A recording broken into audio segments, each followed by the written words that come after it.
Alrighty then, gamers. It is Sunday evening in the Eurolands, and we're getting ready for the first hustle of the year. You are now watching Bounty Hunters, a weekly 1-7 show match event for all skill levels and regions, and the name of the game is, of course, Guilty Gear Strive. I'm your usual host, QK, along for the ride for another exciting competitive year. Still feeling it as if it was my first game, or rather first time casting. It's truly... It's hard to describe with words. It's imagine your biggest passion and you get to do it every week. That's kind of what it feels like to me, casting all these fine, absolute gamists doing something that I love. I've loved so much since, you know, God knows when. It's I guess we're all a little bit of a gamer and a competitor at heart here with fighting games. Anyway, yeah, before it gets to 5 p.m. CET, which marks the starting time of our matches usually, let's check what is in store for tonight, shall we? Oh, I think I'm hearing my cats claw at the door, because, you know, I usually have to close the door. They're very, very sociable. Yeah, go Finland. We got a lot of Finnish players today, by the way. Let's go from last match to the first. So start from the bottom. Unfortunately, Wammel couldn't show up today on short notice, so the slot 7 matchup will be slightly different. We actually got, just before we went live,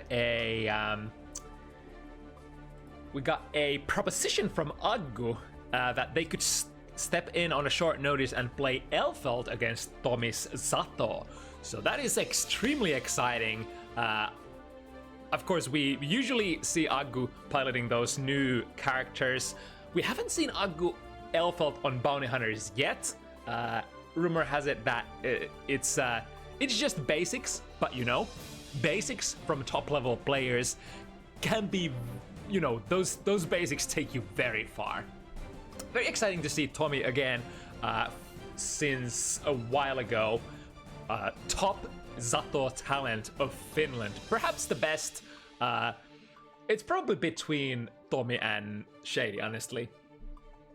One of our first Finnish competitors. In the slot number 6. Oh, yeah. So for now, the Johnny era of Nuggies has, as far as I understood, come to a close for now.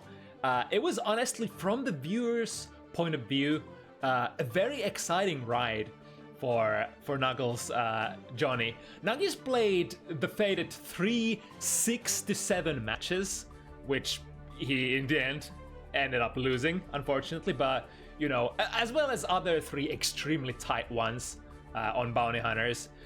Never really managing to clutch the actual W, but to be perfectly honest, in my heart, Nuggies is the true champion for providing us such amazing matches for with Johnny. I'm gonna go against Aizawa tonight. One of our, you know, regular Testament players, getting better every single time I, you know, cast this guy. It's honestly, I have a soft spot in my heart for Testaments, because I used to main Testament before Sinkisk, and the stuff that Aizawa puts on board, very beautiful. And a slightly rarer character, of course. Although we do have a couple of Testaments tonight, so stay tuned for that. Not just Aizawa. In the 5th slot, we've got Ehmu, Chip, and a newcomer, Scarecrow Faust. Speaking of rare characters, a Faust player from... can I remember? Italy, it's right. Yeah. So, Italian Faust player showing up on Bounty Hunters for the first time in a I forgot how this matchup goes. I think Faust has some difficulties against fast characters historically. So definitely work cut out for himself. See how Ehmu fares today. Wait a second, was Ehmu... I think this is first time... Yeah, because Ehmu couldn't participate on the New Year's episode. So this will be first time in a while we're gonna see Ehmu as well. The old heads, regular ones coming back. What else we got in the number 4 matchup slot? Oh, this is gonna be an interesting one.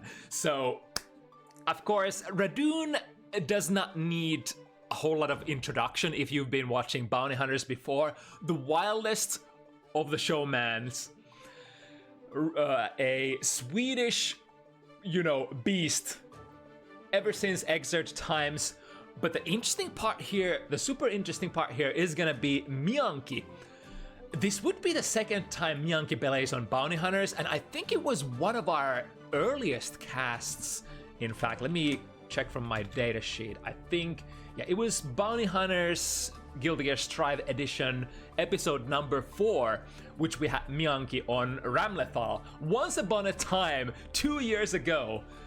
But let me tell you, this guy is another one of Finnish semi-legends. A gamist at heart. Even though Mianki doesn't play, as far as I understand, Guilty Gear that much, his, I think, main games are, well, he's best known for Dragon Ball scene, right? Being one of the top DPZF players in Finland. Gonna be rocking a new character, Elfelt, bringing in the fundamentals. Super interested to see how well Mianki has kept up with this game. Has definitely been on the practicing arc as far as I heard. Doing everything they can to take out the enemy at hand, which is gonna be Radune Leo. 4th slot, Dr. Sweg and Maria. So this is the funny slot of the week. Of course, Sweg, Potemkin player, Maria, Nago player, but they did agree to run it on characters they haven't played yet. So this would be Sweg and Maria running Zato and Happy Chaos with not more than 1 week of learning time, as far as I've understood. And being pretty decent gamists both, it's interesting to see how it's gonna fare. On the second matchup of the evening, we got Cassie and Vlink. Solid players, part of the Bounty Hunters repertoire. Baiken, Chip, a matchup with, watched from time to time. Very popular characters, very strong characters, especially since the, Chip has always been pretty strong. Let's not kid ourselves. But Baiken also, has been up there. Let's see the timing. Yeah, we got a couple more minutes, so let us jump let us jump to the first matchup of the evening, which is gonna be Riti Sol from the Finnish scene. This, as far as I remember, yeah, so this is Riti's first time on Bounty Hunters, but it will also be first time for our Polish Testament player, Ketanaira. So Ketna appearing for the first time, 2 newcomers, first matchup slot of the year. It's a lot of news, a lot of first times for us, and very interesting matchup as well. Very traditional zoner versus brawler / rushdown. Of course, Testament wants to, keep Sol away from the striking distance. Preferably put Sol in the corner, start the infinite stain pressure, and keep going with it. But we'll see. Yeah, let me actually check what skill level of players are we talking about. I think these were intermediate players. Yes, that would be correct. So intermediate match bracket. We have a pretty decently high skill level card tonight. Lots of like not. I don't think we have any. Yeah, now that you mentioned, I don't think we have any rookie matches tonight. Only intermediates and above. So decently high skill level overall on the first of the year on Bounty Hunters. Let me check. Did we have both the players in the lobby already? I do see Ketna in there.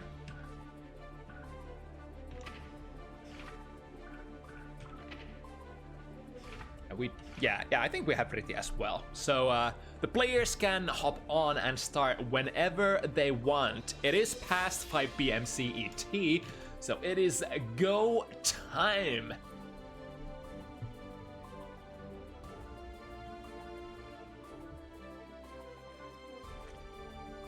Woo. 7 matchups once again. 2 hours of, you know, show match FT7 action. First one, Testament, Sol, Ketna versus Riti. 2 newcomers. Let's see what's it gonna be. Always interesting to see when, you know, you meet a player, you watch matches from somebody from the first time and wondering, all right, what kind of gameplay is this player gonna bring onto the table? And now we have 2 at once. I think lots of player expression available for both of these characters. Testament is a little slower character to get started with. Sol just wants to get in, find the counter hit, find the big hit that leads into big massive damage. Testament is what we call a 2-step, you know, gameplay character. First has to throw the fireball, get the succubus out there, get the curse on the opponent, and then land a strike, and then we get the big rewards. There are benefits going through that 2-step game plan though. Basically, when the opponent is cursed and you strike them, you get a sort of a mini RC, a free RC if you will, and are able to basically pick the combo of your choice. But now, pressured in the corner, Riti finds a hit. Doesn't manage to get the super out in time, but this massive amount of life disadvantage for Ketna could be pretty tough.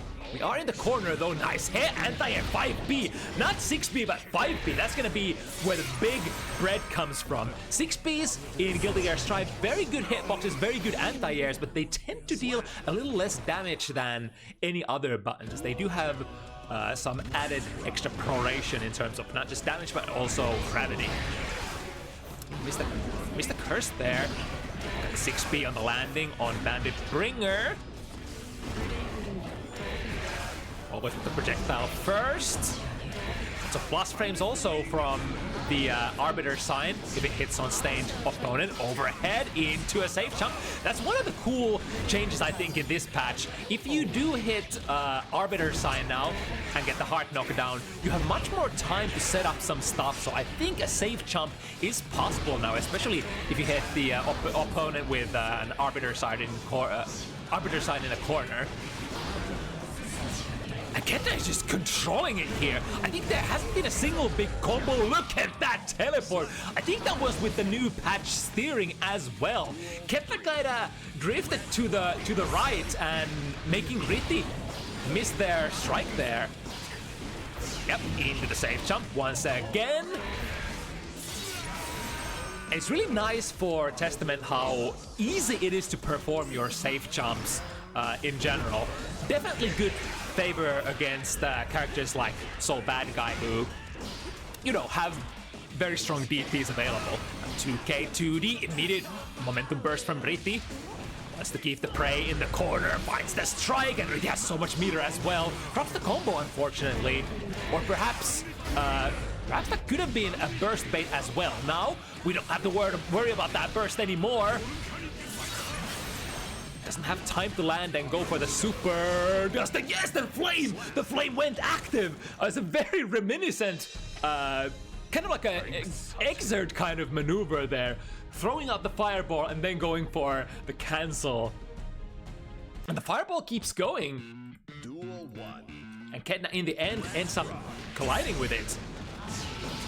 Right, into Wild Assault from that 6-speed. I think 6-speed Wild Assault conversions can be a little problematic for some characters, because of course 6-speeds have much more gravity scaling and scaling overall, so you're not gonna get the same combos as you would get from like Far Slash, Red Wild Assault and stuff like that.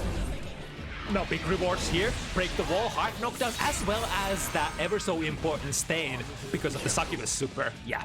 In this situation, there really, I think, is not much that Sol could do unless you have like DPRC available. Because that safe jump will be fairly easy to set. Or actually, now that I mentioned it, that's actually not a safe jump against the 9-framers. Right?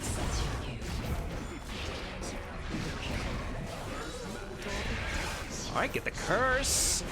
Lots of plus frames, extends it. Oh! Able to find the gap with a throw there. Always, of course, super dangerous. Oh, look at that! Big stain pop. Ketna will be able to go basically into any conversion that they want. Missing it at the end, the Wild Assault resources are gonna be missed. That means that Ketna will not have burst available for this round, I think. Soft knockdown here, could still be anybody's round. 50 burst available for both, so Red Wild Assaults are to go, and here goes one again! I think the Wild Assault taking Ketna so close to the opponent, and yeah, there must be a gap between those hits, because Riti is finding those Abare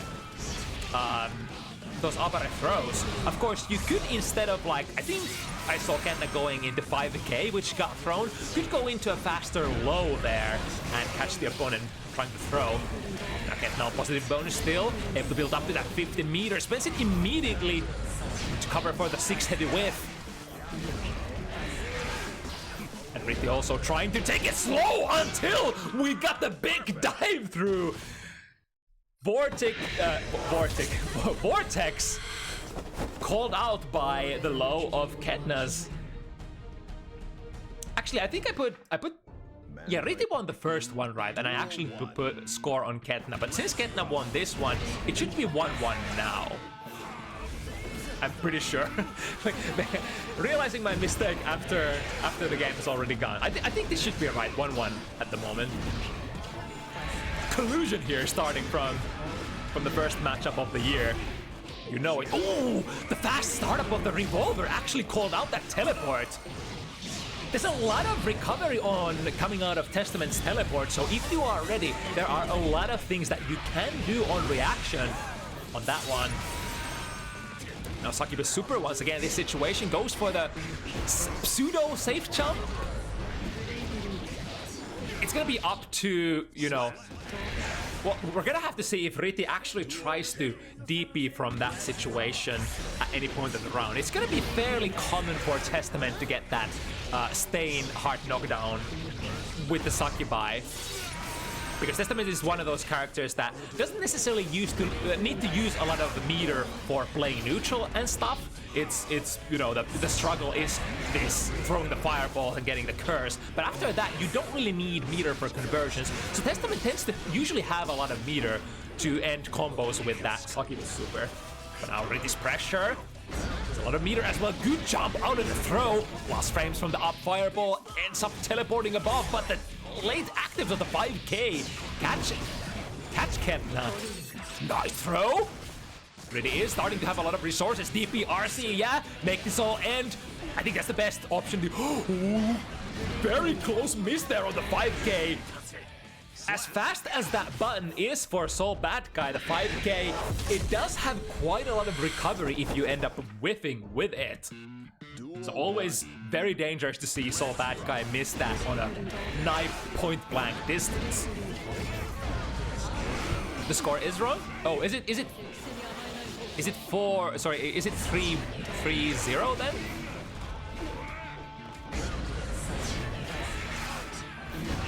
Because I think I had a little bit of a lapse in concentration on the first game and might have put it on the wrong guy. Oh, okay, gotcha. Yeah. Alright, teleport out of the corner. Really tried to answer that, but I think picked a slow and not far-reaching enough button for that. Checking, are we awake? Teleport into a throw mix-up. Yeah, generally, unless you go for the teleports as an Oki setup, they are gonna be, you know, quite, I guess, what the community calls quotations fake. In the way that you can react to it and press a button, which is exactly what Riti did here. Reacting with that 2K on that teleport. Yeah, Riti is definitely on board with that RPS, kind of seeing the succubus out, hanging around the succubus marker, checking whether Ketna wants to teleport into it and give a pre-combo. But that's the thing.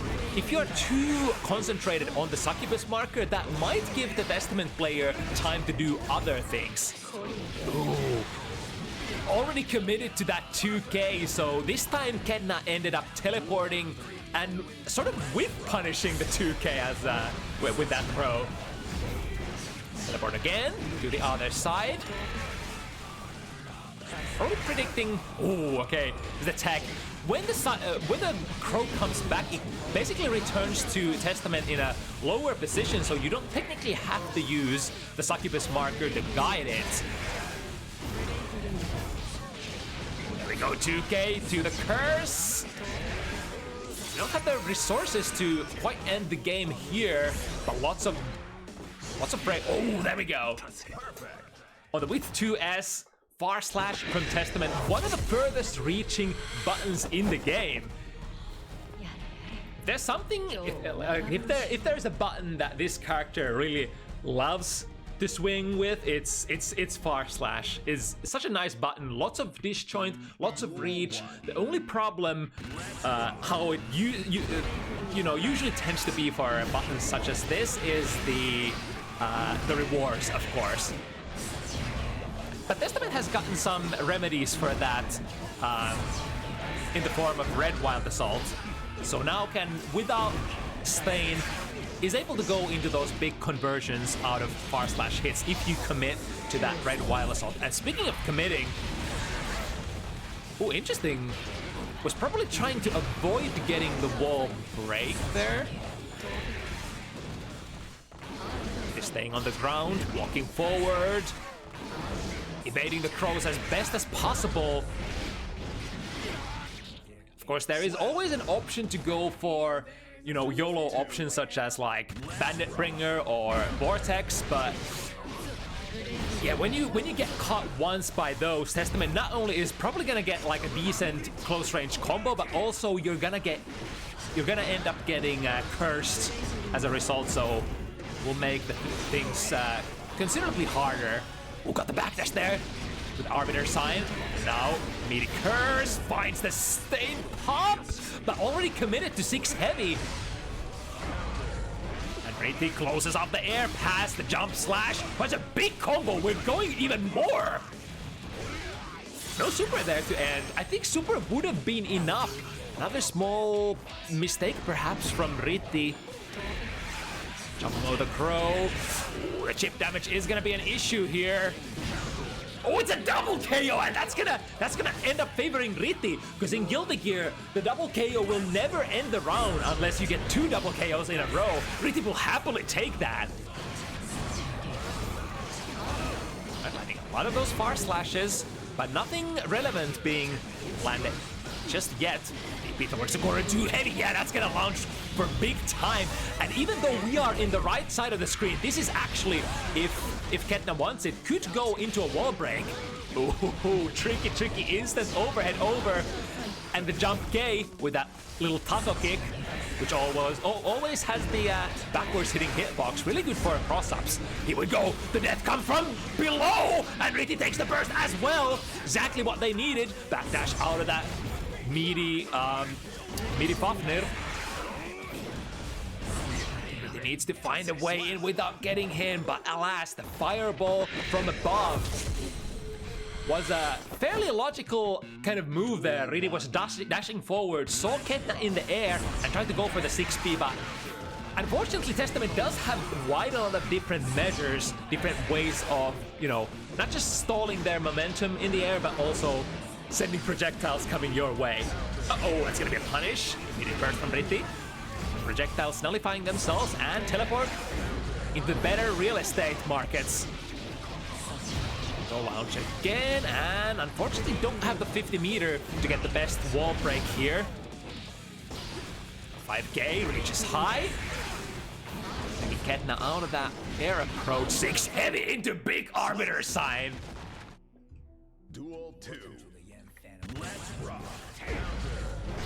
Testament definitely a character who does not lack when it comes to reach of buttons. Nice. Again, using Succubus marker to escape the corner the same way that back in the day Venom players used to escape. And here we go as the basic Testament pressure. Do you know the answer to this? We end up taking the wall break with Calamity 1 this time, so no stain is gonna be on Riti. Empty throw. Very respectful there on the hard knockdown wall breaks. Finds the 5k, alright. We're potentially in this. Throw them in the corner, that's big value. And now Ketna is not gonna have that burst available. Big opportunity for Riti. 2k ends up missing on Testament's very strong DLC backdash. Blue RC sees the opportunity to throw and takes it. Once again, super close, but Ketna is starting to run away with the momentum and the lead slowly.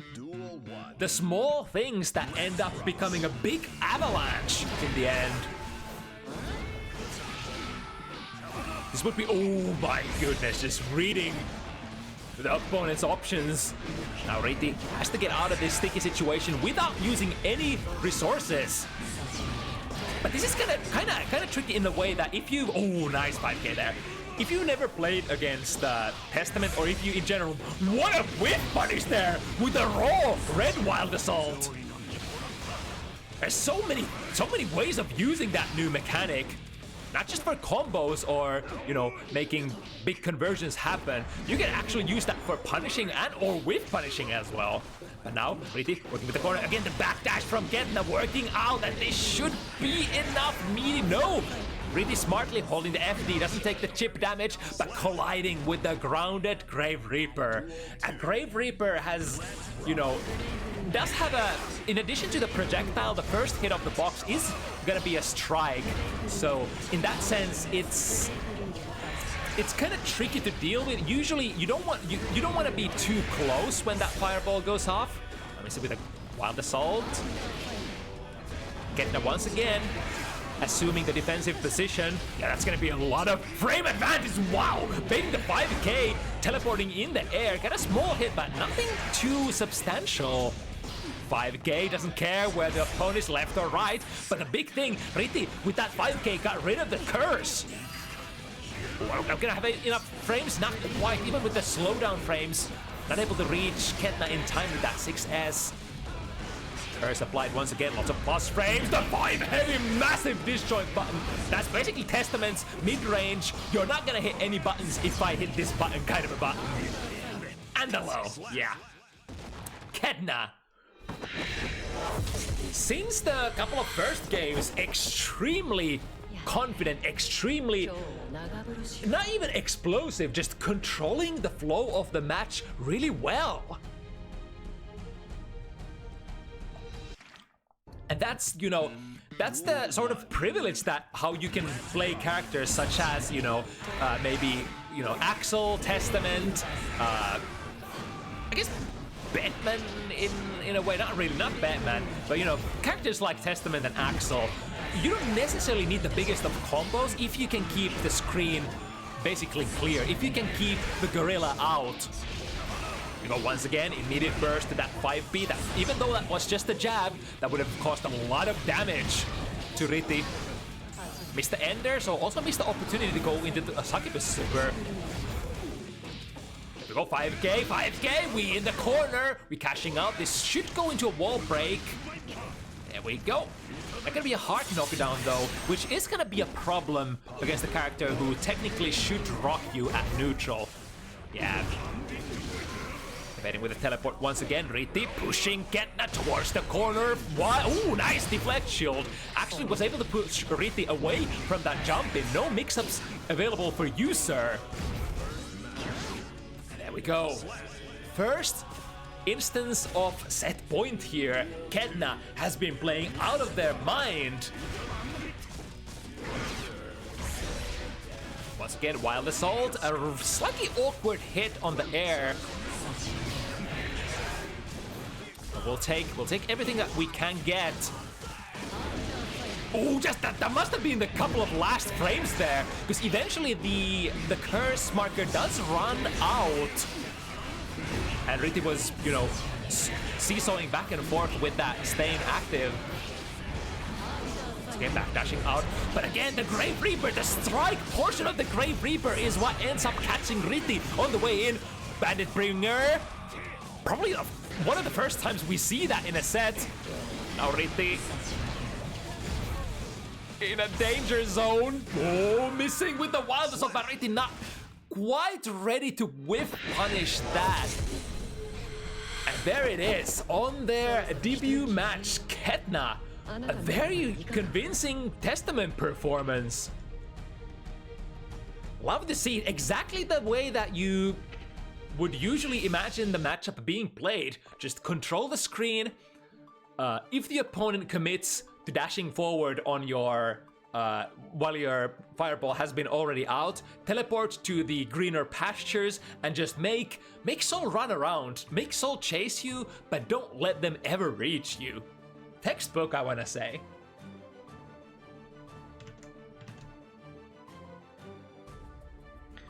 All right. Moving on to the second match, we got Cassie as well as Vlink. Now from Vlink, let's see, we've seen a couple of games from her already. 2 matches down so far on Bounty Hunters.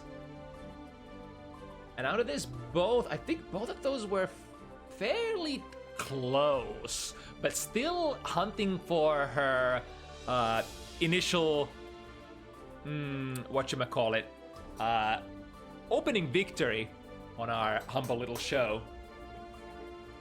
I see Blink already in the lobby, so let me... Actually, no, Cassie is on the way as well. So we can sit down, sit tight and wait for our participants to arrive.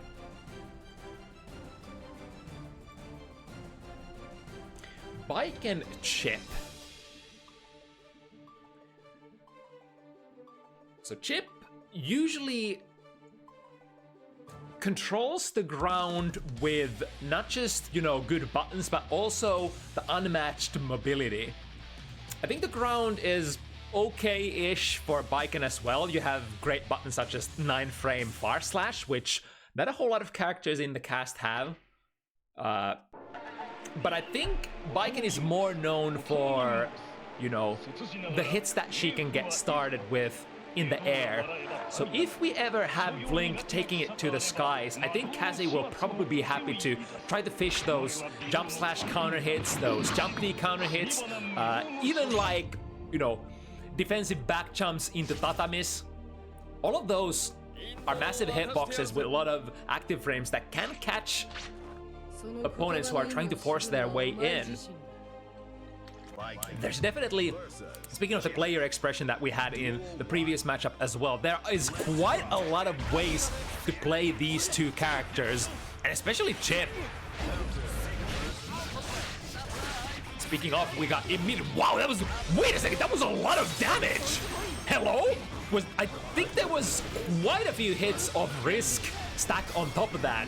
That's 2 touch, and Cassie almost ready to tap out already on this round. My goodness. Is this gonna be what the matchup is gonna be about? Just speed, massive damage. I mean, both of these characters do some pretty considerable damage, considering that both bleed quite a bit as well. Oh, with the cross-up Yozan. Speaking of the damage. And Cass also has quite a lot of meter to spend here. Throw, that should be a kill. Throws in Guilty Gear Strive tend to hit for quite a bit compared to what they were in the past. Right, trailing down jump to K and getting a wall splat with that as well.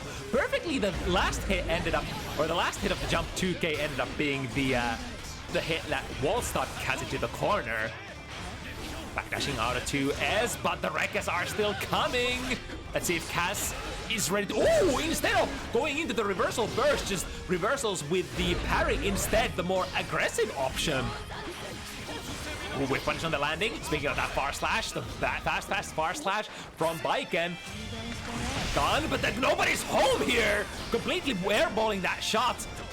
It's not a done deal yet. The shuriken does almost 0 damage. Counter hit, far slash hit confirmed into Resho. Nice. Vlink taking the first one, but it's looking like a very fast-paced match. It's gonna be quite a doozy. Right, runs head first into Kabari. Gonna be very careful though. If that Kabari misses, it does have quite a bit of recovery. So characters like Chip can definitely find opportunities to whiff punish any of the lingering hurt boxes. YRC is the name of the option for Vlink here. Oh, tried to go for the anti-air with 5 heavy, not finding the mark. Big throw into. Yeah, pull the opponent out of the corner with that backdash into the air. And using the unique, whatchamacallit, the unique physics of that tether attached, able to pull the opponent out of the corner. So much mix-up potential whenever you manage to attach that tether as a Baiken player. You could almost say that Baiken is, almost like a grappler in the sense that you would probably, if there's one thing that you would love to land ever on the opponent, it's probably throw. Now the parry there from a very, very max distance, so not getting the full activation animation. But once again, pulling the opponent out of the corner, gold burst this time. Finds the close slash, immediate burst out of the combo breaker from Cassie. But Vlink finds the hit to S2 heavy. Not able to complete the combo, but should be able to do it now. Yeah, with that massive amount of meter, there's so many things that, oh, but wait a second. Getting the wall break, or rather the wall slump at the worst possible time. So didn't have time to unleash that super there. Ends up not making a difference though. Vlink still takes it. Nice whiff punish there with 5 heavy once again. Sometimes you don't even need to use your mobility as Chip Zenith to get those whiff punishes. Now through the wall we go. It's a hard knockdown as well. Cassie once again reaching for that parry called out by the command crab. And the left rights now. This is tough. Cassie is at a very low hit point. Don't end up trading far slash. Deep dash far slaps ends up being the choice of buttons at the end once again by Vlink. 2-0. Yeah, kind of like a Baiken buster, isn't it, when Baiken gets a normal throw? I mean, I'm gonna be honest, I'm much more concerned about Baiken normal throwing me than Potemkin bustering me, in a way. Right, Alpha cross up, out of the corner, and with a very delayed 5 heavy once again. The timings of Vlink's buttons have been fairly good so far. Yeah, again, taking that step back, but this time, I think Cassie was on the right Yomi layer. This time, not just striking willy-nilly into that 5 heavy. In fact, I think Cassie ended up delaying her button even more that time.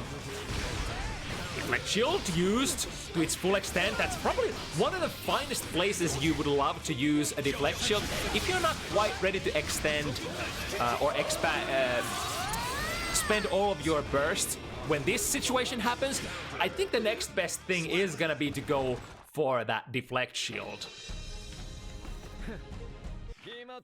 Once the opponent breaks the wall with a hard knockdown and gets that positive bonus, there are very few things in this game that can get you out of there safely. I mean, YRC is one of the crowd favorites, of course, and burst, but if you don't quite have full burst or 50 meter available, then the only thing that you can often do is go for that deflect shield. Right, through the wall. This won't be a hard knockdown, so Cassie gets the play. And play she does. However, here's Blink's strike back. 5k not confirmed at a very far distance here. YRC, dash in, YRC from Blink as well. Spending meter for meter, trying to acquire the offensive position. It's Blink who gets there first. Get the Rekka overhead and into just a regular old meaty. Playing the strike throw game.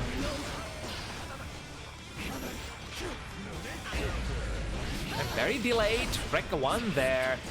Cassie ends up getting out of there with a backdash. Oh, RC extend the pressure into a throw, and here we go. Bike and Buster. What's it gonna be? And Blink smartly. I think it's, you know, considering what we were talking about earlier, how it's so dangerous when you get normal thrown by Viken, I think it's reasonable that Blink has been gold bursting against that so far. Just get out of that situation while you can. Ooh, crossover into jump slash. Once again, the Kabari into follow-up into RC. Maintains the momentum. Setup was not DP safe this time. Blink gets out of there into overhead Rekka. Is it gonna be enough? There's an opportunity for Cassie to burst. Goes for it immediately. Able to save herself. Nice far slash on the landing. Very patient. 6p on the landing this time. Both players need basically one hit. There it is. TK Yozan able to finally get enough plus frames to run the jump cancel into Yozan. The classic overhead that is basically unreactable. But here we go. Bike and Buster. What's gonna be this time? Cross up. We don't have the gold burst to save us this time, and Blink taking massive amount of damage. And maybe even worse, Cassie is working with a full stick of butter here. The first 50 is going into YRC. The drapes are pretty okay for Cassie. She needs a couple more. One big good hit. 2p. Okay, but even though that was not enough, ends up still converting into the next best thing, which is kind of like a makeshift tick throw situation. And finally, Cassie is on board as well. Ooh. Okay, very aggressive round start there with a TK Yozan. I do wonder what kind of options does a TK Yozan counter at a round start. Blink once again with a gold burst. Has been very accurate hitting those, I gotta say. And as previous patch, you know, gold burst has always been that, you know, slightly improved version of the blue burst. The amount of meter that you do get back, or the resources you do get back from gold burst, is still very relevant, even if in season 3 you might want to direct most of your burst resources into wild assault. Because gold burst will still, you know, basically bring you the resources back and allow you to go into the wild assault again in a while. Oh, but Blink's turn here. Guess he has a lot of meter to defend with. This time ends up just backdashing out of setup. We'll be able to get the hard knockdown with the red assault. And what's the mixer gonna be? Command grab. However, Genro's on the leaf crab ends up recovering so fast that it's not really feasible to punish Chip out of that on the way down. That's how it goes. Blink ends up getting a 4th game to her name. Duel 1. Let's rock. Ooh, slightly unfortunate for Blink. Wanted to go for the round start far slash into immediate wild assault, but since Cassie was airborne, ends up missing with it. Close slash once again. Cassie airborne because of that backdash. One of the most classic difficulties. Oh! Wait a second. 5D ends up whiffing. Cassie still has a chance here. 50 meter and a dream. But only pixel of life to spend. No, not this time. Spin for the win. That jump slash come down from Chip Sanov. With punish once again, but the Rekka sequence a little too far to cleanly connect. Dash far slash once again. Cassie ready to go into that reversal parry. Immediate reversal DP. I think Blink, because they ended up RCing very late, ended up sort of checking, is this DP hitting or not? And if it does, I'm not gonna RC. If it does, then or rather, if it's blocked, then I'm gonna RC. There we go. Look at that delay. Look at that delay. Blink definitely got these. Faking faking the safe jump setup, trying to bait Cassie into using the reversal parry, but then landing and going into a big starter instead on the ground. Very nice. A lesser player might, you know, start the combo with a small ass button instead, such as punches or kicks, but you know, when we have the hard read, we go for the best hits, right?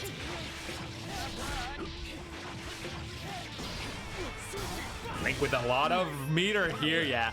Even if this is blocked, this sequence would have probably not ended anytime soon, because Vlink would have had 2 RC-empowered opportunities to reset the pressure. Alright, Vlink using the burst. Cassie returning the favor to avoid getting cornered. Purple RC still ends up slowing Vlink's frames a little. Not a whole lot of things that you can do in that situation. The drive-by jump heavy. Here we go. Here's a chance. It's a massive life disadvantage. Do we get the Bunky Mesa? Yes, indeed.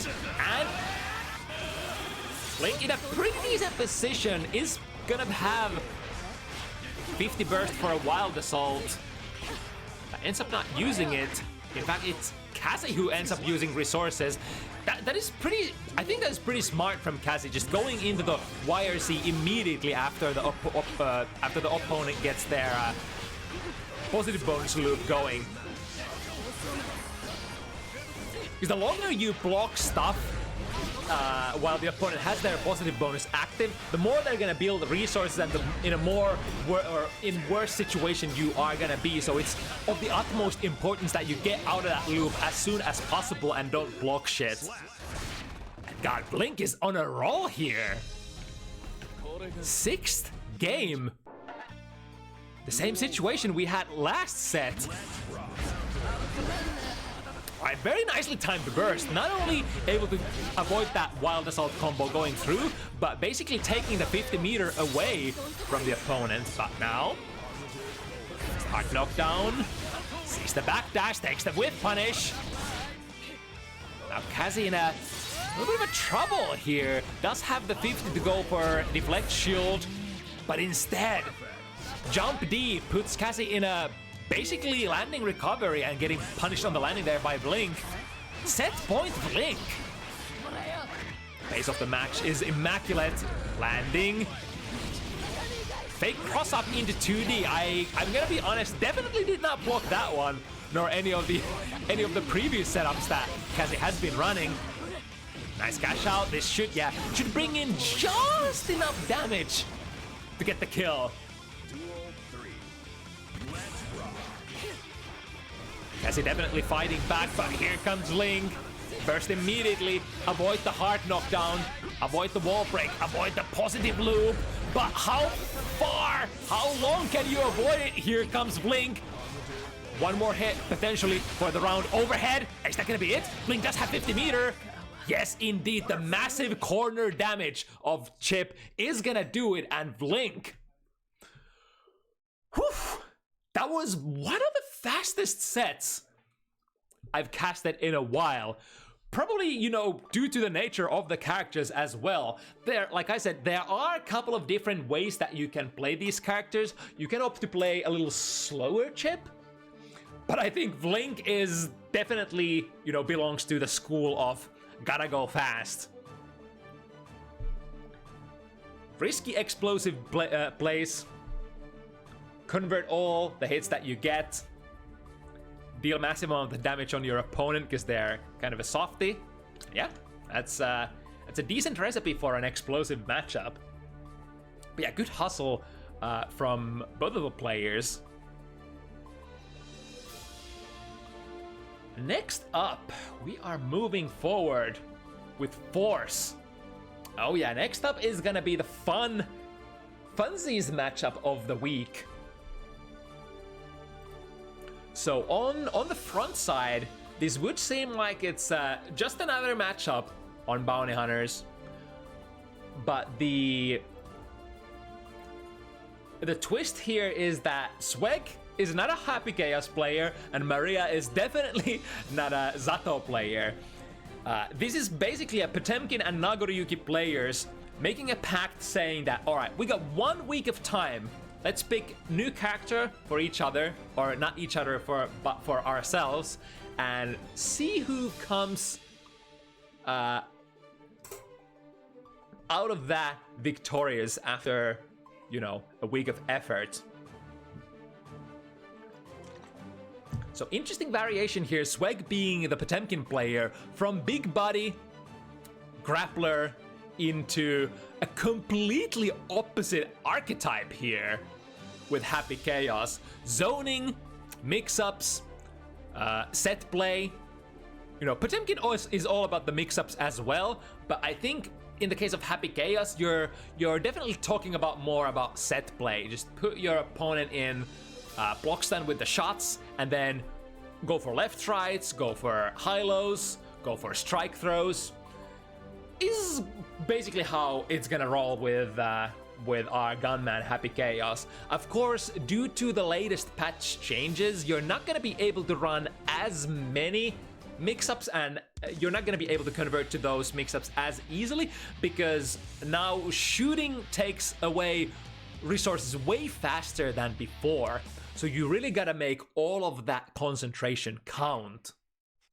Mankind knew that they cannot change. But for the most part, Happy Chaos is still about the exact same things as before, but he just generally gets to do those good things less than in the past, is what the theme of the nerf patches for Happy Chaos was for this patch. In terms of Zato was also nerfed a while ago. I think the biggest problem for Zato is now that your Eddie gauge comes back double. Basically, in the time that it takes the little guy to come back is doubled. So you need to spend much more time outside of having, you know, support from your bros or sisters. I don't know. You know, what is Eddie? They, them, it. Sorry, are you assuming Eddie's gender in the year of our Lord 2024? Alright, with the combos, damn, Sweg has definitely been in the combo practice lab, it seems. Eddie's gender is Eddie. Eddie is a forbidden beast, so it's like, the fuck even is a forbidden beast? Guilty Gear lore experts explain. Alright, into the Sun Void, hold still. The Sun Void is definitely playing a much bigger role. It was at a, you know, focal point before as well, but now especially when you basically want to maximize the amount of little guy gauge that you have available, and Sun Void, you know, refilling that gauge completely.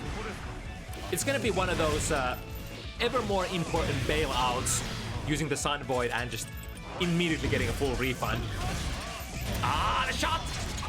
And conversion into Deus Ex Machina, or as we say in the industry, what was it? What was the thing that Rygand always says? Duel 1. Something sex machine? Anyway, first match going in favor of Sweg. Jumping in, get the shot, but not able to convert into a full combo. Here comes Maria with the puppet control. Other than Sun Void, it's gonna be super important for you to unsummon your little guy if you notice that your sequence is not necessarily leading into anything. That way, you know, if you unsummon, you, I think, get a small amount of Eddie meter back, but more importantly, the gauge will start recovering at its, like, not its usual pace, but much faster pace. So you're gonna basically get Eddie back faster when you unsummon. Ooh, finds the 2S. Classic mash. 2P, 2S. Pick your range. If we're slightly closer, 2P. A bit further, 2S. Zato does have pretty great buttons. That's probably a fact that nobody would dispute.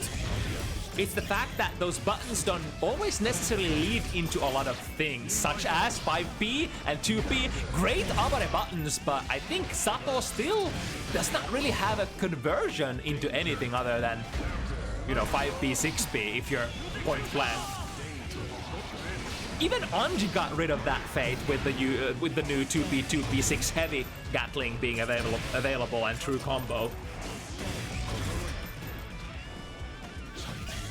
Alright, out of concentration, goes into a very risky concentration right then and there, but it ends up paying off. The air dash Goopa Stomp, flipping the positions. Stopping the air dash momentum again.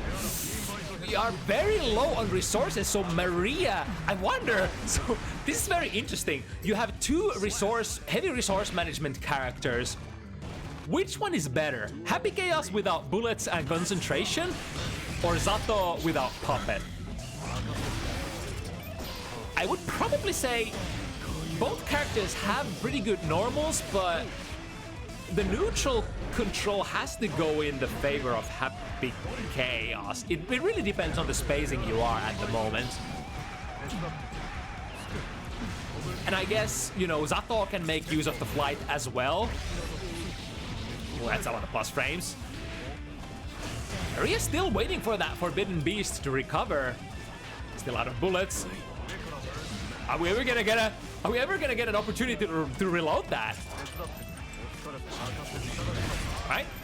I guess they made a deal there. What if we both just stop going at each other and recharge our resources? So Swag got their concentration and their shots back. Oh, emerges just after the shot goes off. And with the Wild Assault, Swag finding another game victory.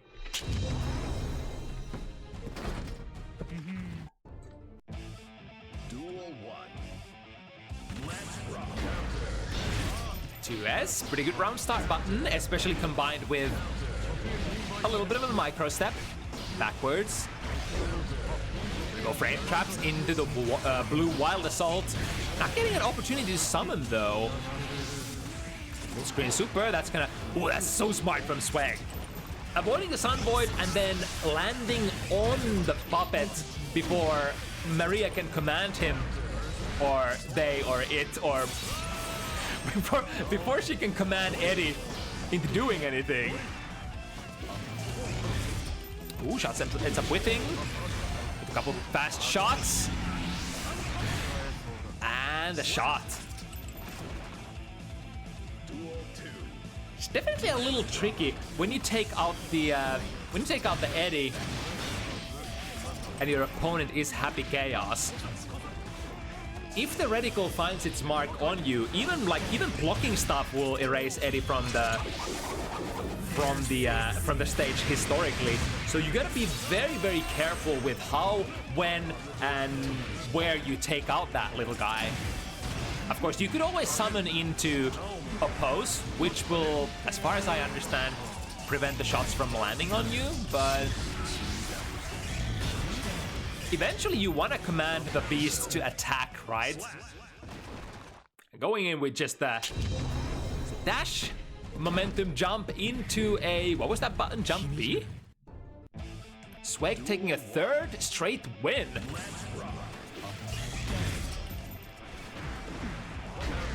I would definitely say Swag feels like he's definitely done his homework when it comes to conversions. It's, of course, you gotta be realistic in terms of how well you can control this difficult character, this very, very technical character on just 1 week of practice time.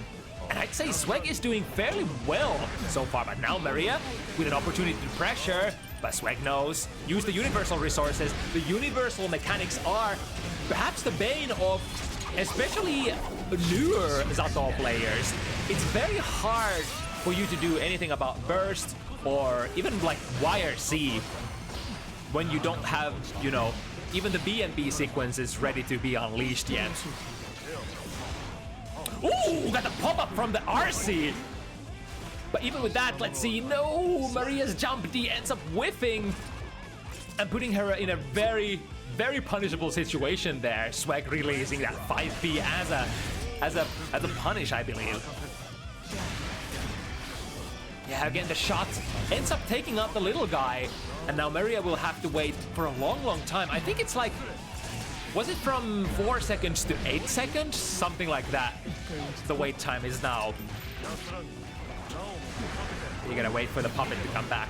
YRC, once again, the universal resources. I don't want to take this. I don't want this shit. Use YRC, use the blue wild assault, keep the opponent in the corner, and still, there we go. Finally, Maria has the summon ready to go. And look at that. Swag also had the burst, but wait a second. The winds are blowing from a different direction now. Swag ended up using their burst completely and now going into this one with slight advantage for a burst from Maria. Back throw, pressuring, but Swag has already been able to build into the 50 meter and releasing that YRC. I think Swag knows. Swag knows exactly what the Achilles heel is for Eddie here. Basically saving resources. If you don't have the burst, always keep the 50 meter saved for YRC and vice versa. Here's the burst, but he saw it. Oh, Swag. He saw it and ready to bait it, ready to block it, ready to punish it. Just everything seems to be going in favor of Swag right now. As soon as Maria has been getting, you know, the pressure string started like this, again, Swag has the burst here. Oh, that's so horrible. Swag is so smart. So he's gone into the burst like immediately so far in every single defensive situation. I think Maria, being an observant player, realized that and was trying to bait it this time. But that was the time when Swag didn't unleash it, but just instead ended up jumping out of the corner. Oh, fighting games. I love you, fighting games. Good 6B into just a shot. Keep it simple. Keep the resources charged. I think especially in these lower skill tier matches where you're controlling technical characters such as Zato or Happy Chaos, it's, I think, more important than to get maximum damage out of your combos is to optimize your resource gains. So you've seen Swag drop their combos here and there prematurely in favor of not, you know, overextending, and instead going into like a bullet reload or, you know, concentration. Just making sure that you're not running out of resources too often. Alright, drifting forward, we get the summon. Oh, we got the 5D action. And Maria actually getting pretty decent amount of value out of this. Now, YRC from Swag coming out after the beast has been destroyed. Running very low on concentration, gets one. Negative penalty warning as well here. Ends up missing the combo. Oh, all right. Get a couple of bullets, and with a 6K meaty question mark. Able to get the hit and moving forward with a mighty amount of momentum. That was a little bit better, I would say, from Maria this time around. 6K finds the overhead. The overhead that Zato players don't end up using that much, I think, because 5D is just such a goat. Right, no burst coming out from... Oh, sorry. Wait a second, where did Swag's burst actually go? And Crab. Both players with complete, massive, full resources available. But you first gotta get right. Where does the hit come from before you get to, you know, access moves such as YRC? Once again, ready to use the burst to keep the offensive position. Something that I like from Maria is that she has been saving the burst resources mostly for the blue wild assault. So for keeping the pressure alive. It might be kind of hard. It is a little hard to... Ooh, what a miss there. It's a little hard to control your character and the puppet at the same time, but if you instead use this as much as possible, yeah, there we go. just going for the blue Wild Assault, getting the guard crush, and, you know, even if you don't necessarily have the puppet available at the time, it does buy a lot of time, and it does allow you to go into at least some sort of mix-up strike throw, if nothing else.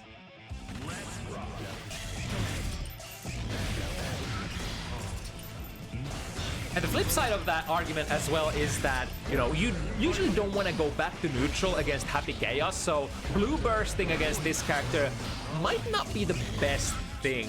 On the other hand, the unfortunate Sun Void gets obliterated by the shot.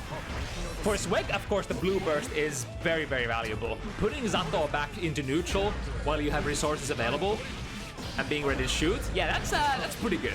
That's pretty good, I'd say. Overhead? Yeah! Is Maria warming up? Perhaps! We're gonna have, oh, hello, that's not 6P, that's 6K. I wonder if Maria ended up fat fingering that button there. Like shield. Does gain some value for Swag. Maria is starting to find her ranges there. And this is very interesting. This is a very different kind of style of play. Oh, just was holding onto the gun. Well, actually, I think Swag was reloading, so couldn't actually block there, going through the wall because of the Sun Void. Blasting all of those resources away. I think it's now like 3 shots. Generally 3 shots that you have concentration for before you start running out. If you're full. Back throw into, yeah, just a basic strike throw. Even if you are technically not meant for this without a puppet, Zato, the main body without a puppet, can definitely play some sort of strike throw.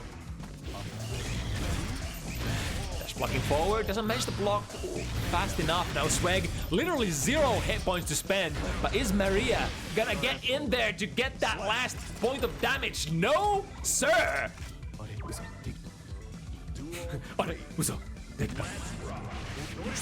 the best green quote.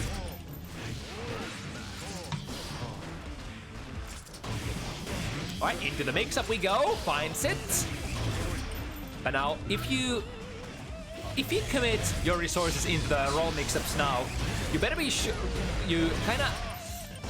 I think that the idea is that afterwards you're gonna have to find a way to then replenish the massive amount of resources that you spent on it. So now that I think about it, Happy Chaos feels much more like Sin Kisk from Exert in this iteration of himself. Whereas if you ever commit to some sort of sequence like mix-up or a big combo, you're not gonna get another one of those afterwards. Alright, just take out the gun, shoot. Old-fashioned way.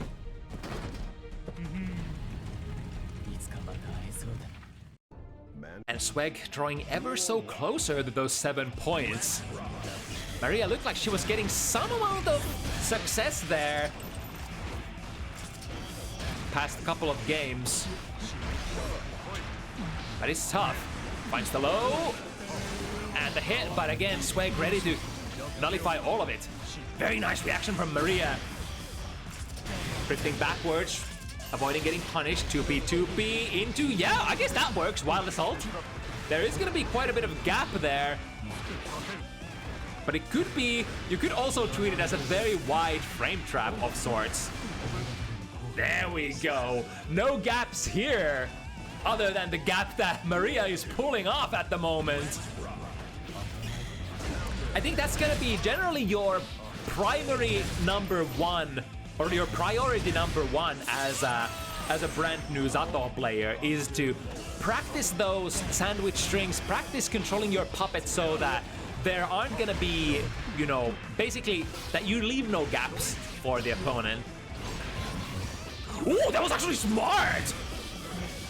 Making that touch the scapegoat, was it? And then drift forward, getting the whiff punish with the RC explosion. And Swag is wagging their way to the right corner. However, a couple of backdashes, recharge the concentration, take a shot.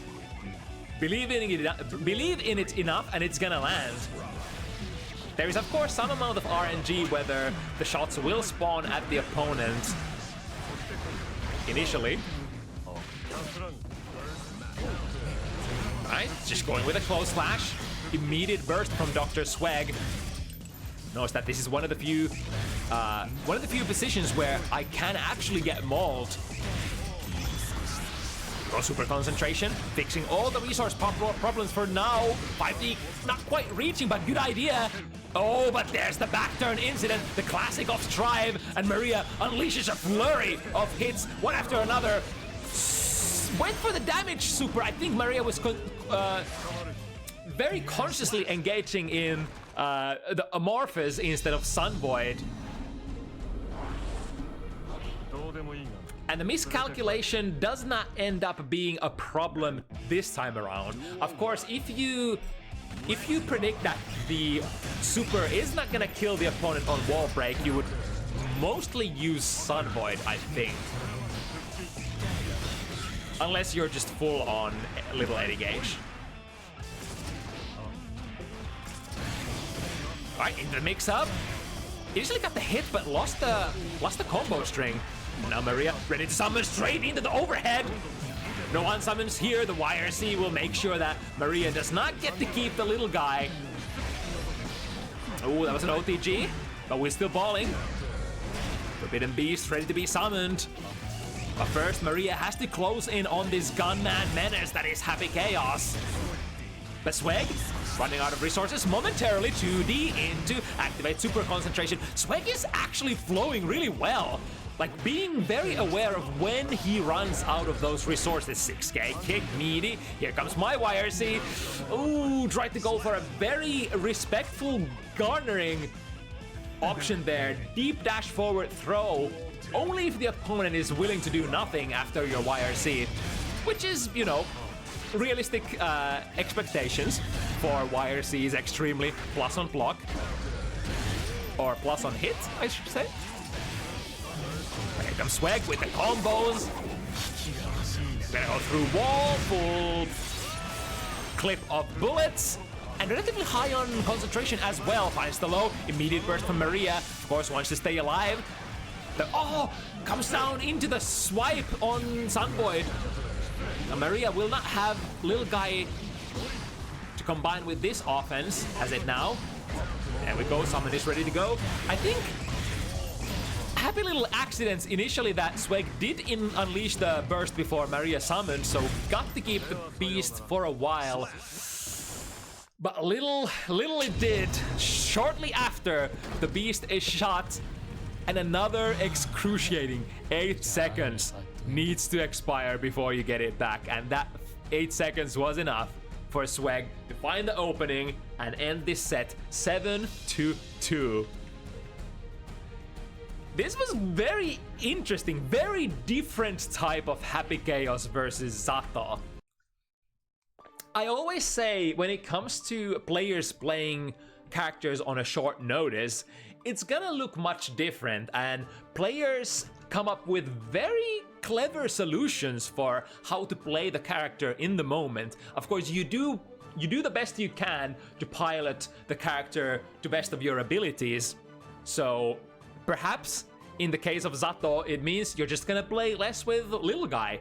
You'll use your buttons. A lot of clever solutions, a lot of clever successes as well for Maria. But I gotta say, I'm quite surprised how well Swag was able to pilot Happy Chaos on such a short notice. Perhaps, could this be a start of a character switch era? We shall leave that speculation to a different day for now. No breaks once again. Radune, one of the most aggressive and fast-paced players, enters the fray once again, and answering the challenge tonight is Mianki. Mianki's last game on Bounty Hunters 2 years ago. Very, very long time ago. Once upon a time on Bounty Hunters. And ladies and gentlemen, he's back. The DBZF master of Finland is here to show how to pilot this new fun character, Elfelt Valentine.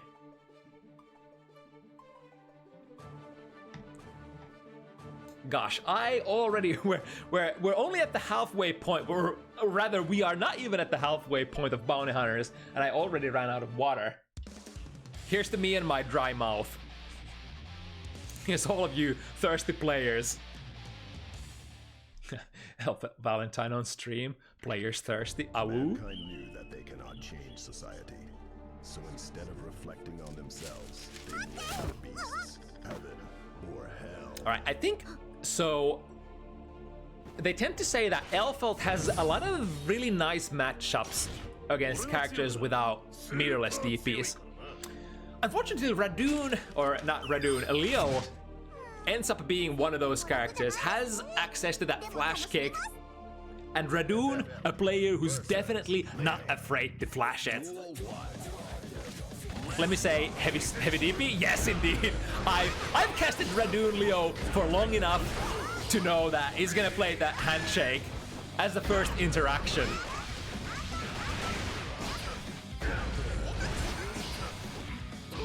So the good news for Elfelt is once you make the opponent block a Rekka, it's she can go kinda airtight into her mix-ups. So people who are trying to mash DPs after the Rekka sequence has already started, they're not gonna usually probably find a lot of success. It's generally like the entrance to the Rekka you want to try to challenge. Here's another cool Elfelt Valentine trick, missing the shot. If you end up missing it, it always ricochets back. And if it goes past your opponent's head, it is gonna come back and give you a lot of plus frames, even a lot of the times allowing you to combo after it. Alright, into Rekka. Radune expanding the burst very... Ooh, the parry stance though ends up taking care of it. And I think the parry stance also can parry the projectile coming back from behind, I would imagine. It is only lows that the parry stance is weak to. Alright, put them in the corner. Radune in the primary mauling position finds a big fat counter hit from that unblockable. And Radune takes the first game. I saw a lot of combo drops there for some of those Rekka extensions for Mianki. Uh-oh, that's not a good trade. Your shot initially. The downside for the shot is if it does not end up missing the opponent, it's not like you don't get a massive frame advantage with it or anything. There we go, Mianki does have the RPS, goes with the low, the 2D from downtown, and knocks Radune out of that parry stance. Yeah, even though we are probably talking about Mianki not having piloted this character for a very long time and potentially have been missing in action from the Guilty Gear Strive scene for a while, we are talking about an absurdly smart fighting game player. Has the fundies, so very fair to assume that we should have a lot of, you know, tech that is needed to take down Radune Leo. Here's the man crab. Plant a couple of trees. What's it gonna be? Cross up, even with your back against the corner. The cross up for Leo Whitefang, always available. One of the knowledge checks that might come to you as a surprise if you haven't played against Leo Whitefang very often. Got a successful burst and the shot as well. 5 heavy. Or sorry, that was a far slash, right? Right, Radune with the full combo. Does not end up using 50 burst or tension for the heart knockdown. Oh, that's one way to nullify the shot. You can miss the shot and wait for it to come back, but if Radune is ready to tag you on the way down, and what a button. What better button to do that with than back turn B? Or sorry, back turn P. The legend. One of the best hitboxes for anti-airing. Downside, you don't have access to it without the back turn, so, you know, not always available. But when it does, when it is... Yeah, the parry stance did take care of that bullet coming back. Small punish there from Mianki. Striking into the parry stance, and Radune finding very decent purchase here. They should break the wall. It's gonna take them into the corner. Yep, secure that ever so important hard knockdown that characters like Leo desire. Reversal super. Did Radune press a button? I think that's a button. What? Okay. the shot manifesting very far away. I think that trade is still favorable for Mianki, but yeah, ladies and gentlemen, there's a couple of problems for Elfeld with that reversal super. I thought though it should be invulnerable all the way till the first active. I guess the shot zone just manifests a little. Is that like a dead zone there? I'm having difficulties understanding that interaction. Anyway, Radune on the offense. This should be pretty good. I think Radune can parry here. Yep, parrying. But the downside is that Radune was so far that parry back turn D didn't actually trigger the full animation. And then a 2D with a massive reach.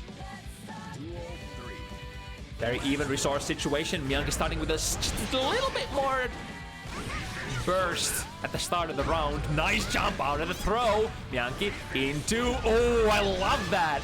So every single Rekka is very punishable and minus, other than the entry Rekka. The entry Rekka is only, I think, -2. So it's a very nice spot to either end or go for actual throw setups.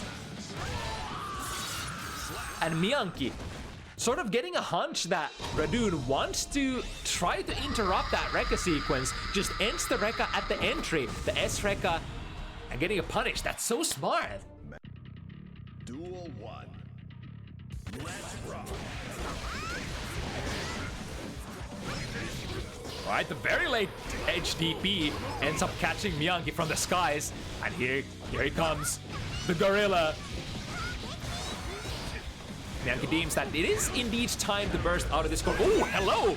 The hitbox there, 2D, reaching from behind still. DP is baited and Mianki going in with the punish. Yes, indeed, and this looks fairly optimal as well. Doesn't quite get the wall break. But now, RC into super. I mean, we'll take those. Not gonna be a hard knockdown, but Mianki, ooh, IB there, making Mianki land faster than usual.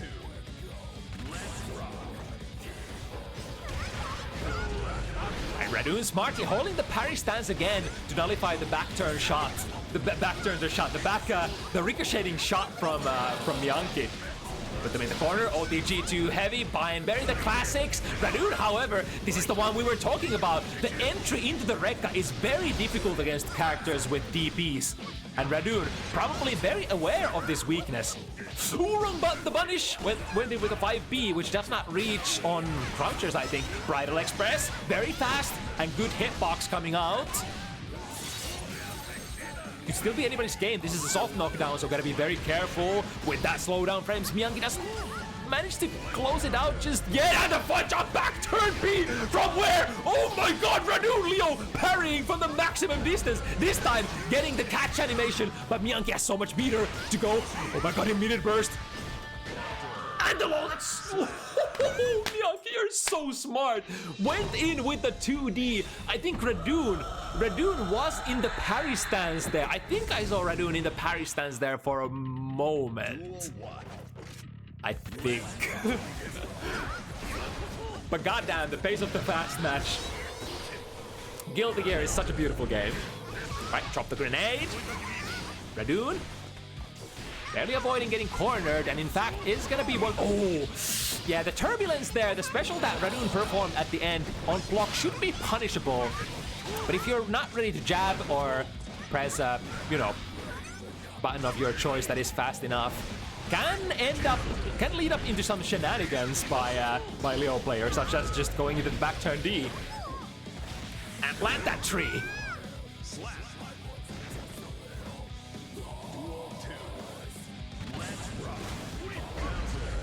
Right, far slash into turbulence, goes in the back turn stand. Oh my god, I think Radune actually parried the shot, and because Mianki, so Mianki didn't strike into the back turn D, but because he was close enough to trigger the full animation of the back turn D, he ended up getting caught.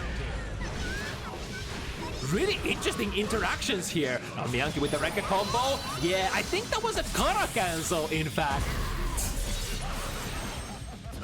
So whenever you are still in one of the two first Rekkas, you can go into Elfeld's super out of the Rekka sequence via Kara Cancel, which is a nifty little tool.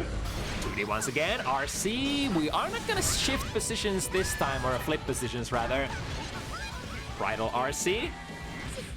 Ooh, nice! Perfect distance, caught Radune's DP, and now is Radune gonna have the frames to jump out? Walking Turbulence airborne, so no plus frames from Mianki. Oh, here comes the Gorilla, but got that throw! Reading the dash through. I think Radune tried to go for a very respectful harnessing sequence there. If Mianki ends up pressing anything, that dash through is gonna get caught. I think Mianki is slowly starting to warm up. When the going gets real, the real champions come through. But now, this could be actually a kill. I think this is gonna be a kill, yeah. Big damage coming through from the wall-breaking super off Radune's. Once again, catching, or rather, grasping the lead from Mianki. Once again, the very tail end of the DP, heavy DP, ends up anti-airing Mianki. Those heavy DPs as anti-airs kind of make sense. So if Mianki is going for sequences like neutral jump or forward jump or back jump into the shot, you sort of hold your momentum in the air and extend your box quite a bit. So heavy DP from Leo, or the heavy flash kick, actually has pretty decent opportunities to reach that. And because you're moving fast, you should be able to dodge the shot as well. The tracking is only applying once while the shot initially stops. Alright, Radune is gonna be minus here, and the option this time from Mianki ends up being dash in throw. That might have actually been a super good idea because the spacing looked pretty far away, so Mianki might have actually not had any punish buttons here. However, this time 2K is gonna reach. As long as you can reach with one of your K or P buttons, you should be golden. 2S into, misses the turbulence, and Mianki comes through with a big 2 heavy abare. Stopping the combo initially though, here comes Radune, reclaiming the real estate, putting the prey in the corner. Mianki dangerously close to burst, uses the deflect shield instead. The shot is... was that parried? 1, 2, reset. Radune unleashes the DP RC. That's not gonna be enough of damage. Deflect shield pushes Radune into the left corner. He's out of there. One hit is all that it takes. Radune once again missing with the turbulence. Oh, and the neutral jump ends up making Radune's ground button with. Oh, mama. Hold my hand, chat room. There's a lot of shit happening on the screen. Radune with the jump into air dash from the get-go. Goes a little too close, huh? There we go with the... yeah, it's a DP safe setup from Mianki. I did hear Mianki saying that he's been practicing DP safe stuff quite a bit. I think Mianki was aware of what kind of opponent they signed up to play against. So definitely knows Radune Leo's lore. Here we go, lots of corner carry from this one. Oh, misses the OTG, or that wasn't even meant to be OTG too heavy. That was just supposed to continue the combo, I think. 6P, a little too early. Ends up putting Mianki in a punishable position, and Radune takes advantage of that. Wham! I mean, Elfeld does have probably one of the strongest 6Ps in the game, for sure, especially when it comes to vertical reach. I think it has some really nice horizontal reach as well. I initially said that, you know, Elfeld's 6P doesn't have the horizontal reach at all, but I think I've come to a different conclusion since then. It is such a very good 6P, definitely. Alright, close slash counter hit, switch sides, 1, 2, we're going to super. Yes, indeed, the Kara cancel is gonna be enough. Not quite, very close though. I think it was worth the try there, still. At that position, it's hard to predict if that's gonna kill or not. It's gonna usually depend on your opponent's guts and defensive modifier. And in the heat of the moment, you don't have time to, you know, rememorize, is you know, is this character I'm playing against at the moment a heavy defense character or not? 6B calling out 2D. Oh my goodness. Oh, went for a little slow button there. I think that was 2S that Mianki was trying to punish with. This reversal super should hit, right? Yeah, I see /active. Die! Is what she said. But Radune, never ready to die. If you don't push him, he's gonna push you. And I think from that Alpha reversal super, you don't get a whole lot of plus frames for yourself, right? In a lot of ways, it is just a very mediocre reversal super, right? It just has nothing that stands out. It is a balancing factor because, let's face it, Elfeld is a very offensive-oriented character. She's not supposed to have a very strong defensive kit, right? She is supposed to explode once you pressure her. Because she does the same to you. There we go with the 2K 2D punish once again, knowing the frame data. Oh, wait, that was actually a punish? So 5 heavy, was that the 5 heavy or the follow-up hit? I think that was 5 heavy on block. I think Mianki was waiting for a DP there, but Radune actually unleashed 2D.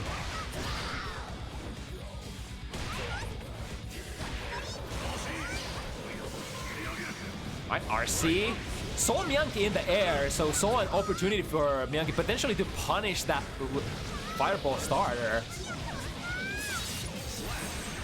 Right, Radune moving forward. Potential here for the first time for Radune to grasp a 2-game lead. 6B to the right direction. A little bit of a shimmy there. Waiting for Radune's throw. And we have enough meter to unleash it. Die.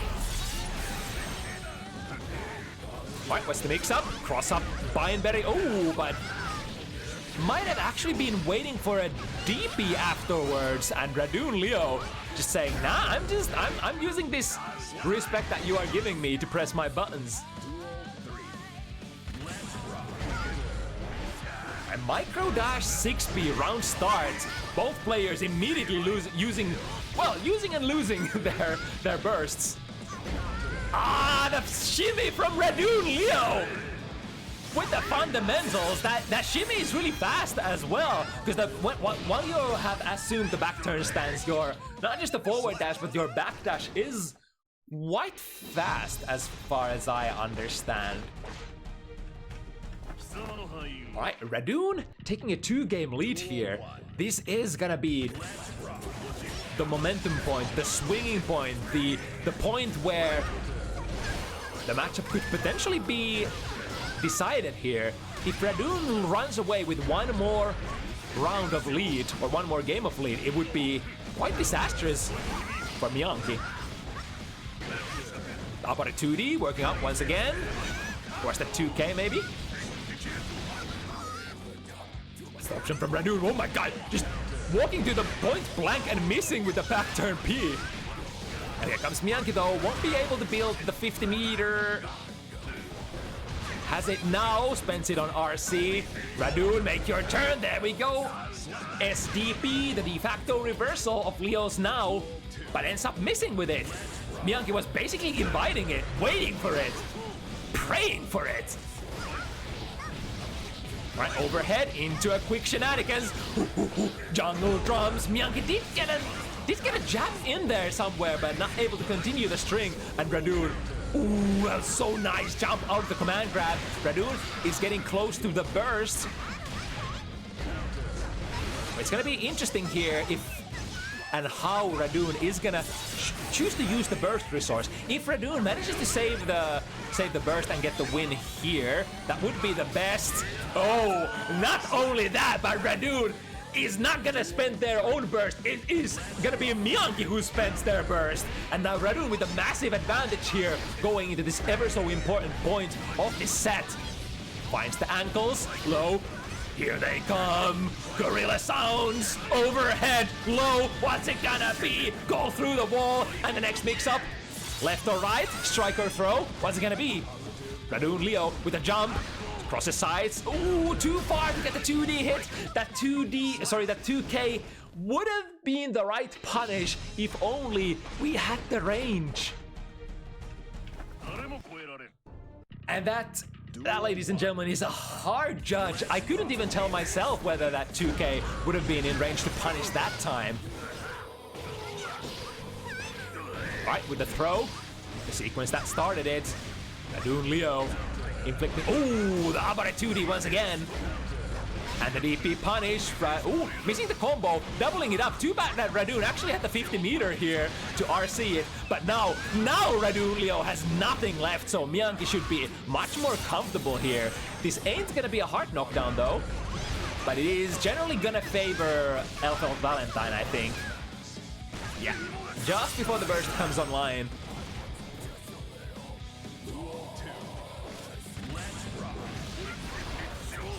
I can see it in their play. Mianki definitely wants the run back, not ready to give out just yet. Oh my god, that's a lot of strikes! Delaying the burst enough for it to be gold. Do we get an air throw? Yes, indeed. Radune tried to backdash out of that situation, but Mianki still had the throw range. Trying to reach with the 2D once again. Playing a little bit of cat and mouse with the parry stance of Leo's. Minus, but again, outside of the 2K punish! That's such a bait situation. Radune with the backdash shimmy. But Mianki, with fast reaction times, covers up with 50 meter. Break the wall. Radune is so loaded. Oh, the footsies! Oh, I think that was late though. Yep. Just gonna be plus frames, but plus frames is enough for Radune Leo pouncing forward with the artist formerly known as Rekka 1. Now set point. Radune Leo. Mianki. It's a nice corner carry combo, waiting for the DP, but the DP does not come. Radune tried to be cheeky there, dashing through on the Oki. Going for the back throw. This could be big. Radune has the meter. Break it. No, we're saving it this time. All right, Mianki, what's your move here? Yes, seize the hitbox. Not started yet. Let me throw that, sir. There's the DP, but Radune has so much juice. He can do another one of those. Oh, yeah, there's the burst. Radune goes into the backstage, actually ends up reflecting the shot. Did Mianki hit the button? Yes, he did! That's the 2D startup! Was trying to reach for, perhaps for the parry stance RPS, but Radune Leo was in backturn, was ready to unleash that super. And just like that, they were neck to neck up until 3-3 situation, and then Radune Leo found a couple of really good RPS matches in a row and was able to get 4 straight ones. But that was a really interesting set though, and I would love to see more of Mianki in the future as well. Again, he's looking so good considering the little amount of time that Mianki has probably had with the game. So if we could jump into the hyperbolic time chamber and give this gamer a little bit of extra time with this game, my goodness, we could see some really nasty things in the future. But only time will tell. Stay tuned. Okay, more newcomers on the next slot. Scarecrow, an Italian Faust player, appearing for the first time on screen, going off against one of the regulars of Bounty Hunters, Ehmu, Chip. It's been a while since we've seen Ehmu through the holiday season. They haven't had the most amount of time to play, but now on the first one of 2024, ready to rock it once again, Ehmu, Chip. Into the heat of battle we go. But how does this matchup go?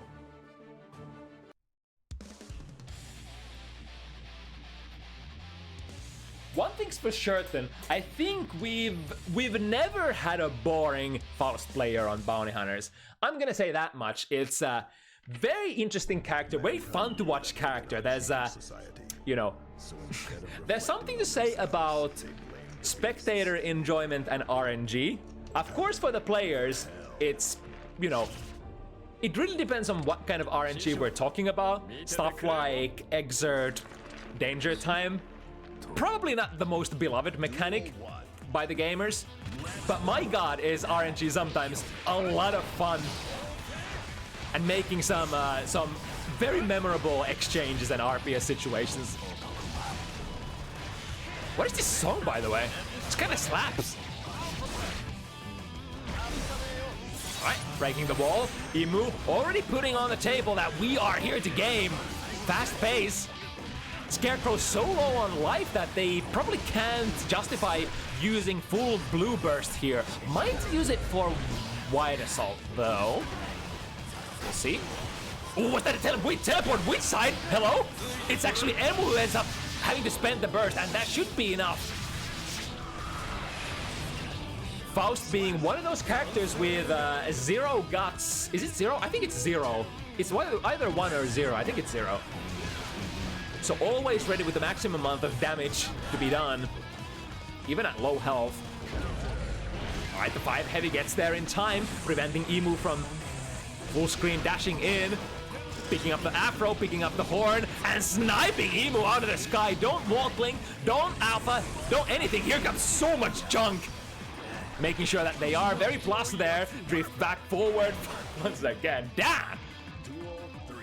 That's the kind of Faust play I want to see on my shows. 5-hit counter hit, converted into... Ooh, was trying to go for, I think that was a cross-up mix attempt. But missed it by a bit. Oh, I have to actually wait for the banana peel to expire before picking up the horn. Alright, burst. Into the bomb dive zone. Here we go. Baits the burst. It's still not done for Scarecrow. We still have quite a bit of life to spend, and the YRC. YRC ends up procuring the momentum back for a moment. But Ehmu very fast to get back in there. Ah, the classic jump 2K. The quick drill, the dive kick of dive kicks. It's been the bread and butter of Faust's, not only Faust's pressure game, but also Faust's neutral game since time immemorial.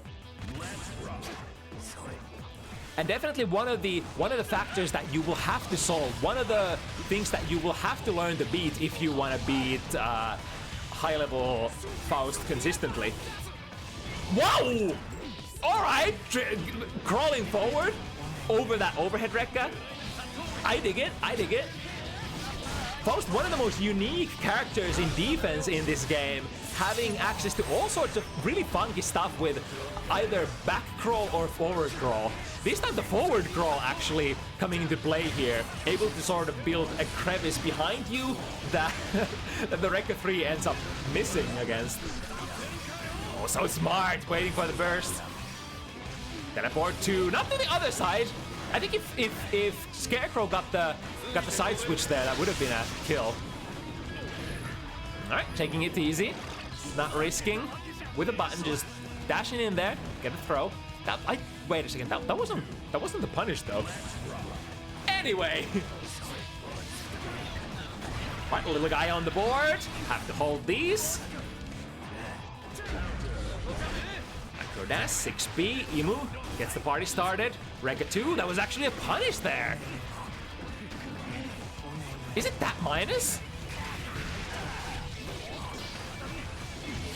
Ooh, overhead. Drifting backwards into a combo. Is that gonna be enough? Not quite. On the other side of the spectrum, Chip is a maximum guts character. I think guts 4. So he's going to be taking considerably smaller amount of damage the closer he draws to death. However, now Ehmu has to play this perfectly. One hit, any hit, even the chip damage. Oh, which side? I don't know. And neither did Ehmu. Perhaps neither did Scarecrow know where that was going to land. Nice. And those are the best mix-ups indeed. When you don't know even yourself where it's going to go. Mankind knew that they cannot change society. Duel 1. Let's rock.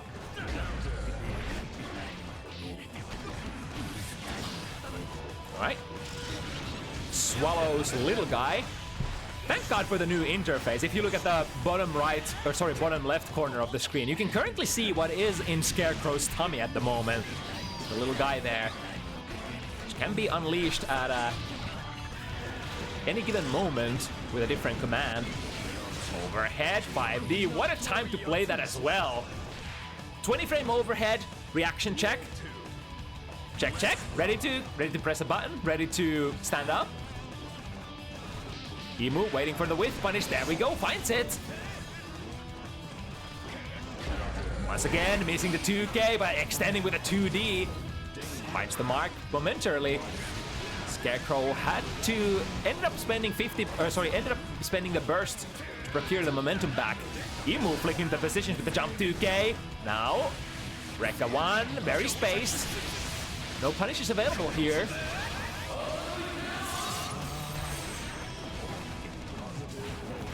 Here we go into the empty throw. One more for the road. It's gonna be Gendrozan.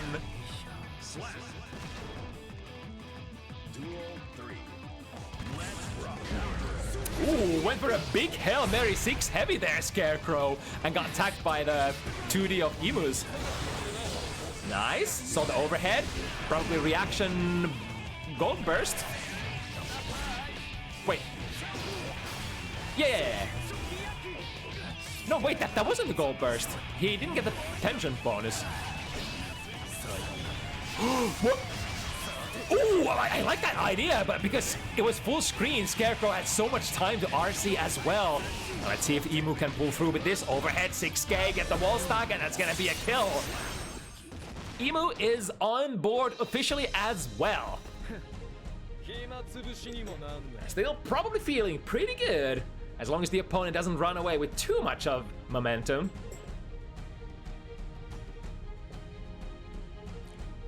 One game here and there, it's like, you know, I can gap this. I can gap this for sure.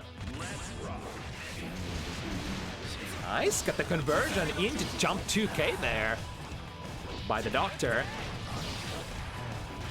And now Ehmu working with the thick throw. Pushing Scarecrow into the corner. We have the 50 meter as well. Spends it immediately on the overhead. Pressure reset slash mix up. Jump out of the bomb. Oh, careful! Both players had to respect that in the end. Oh, cruising! Mixing into their own bomb bag. That was a tragic thing.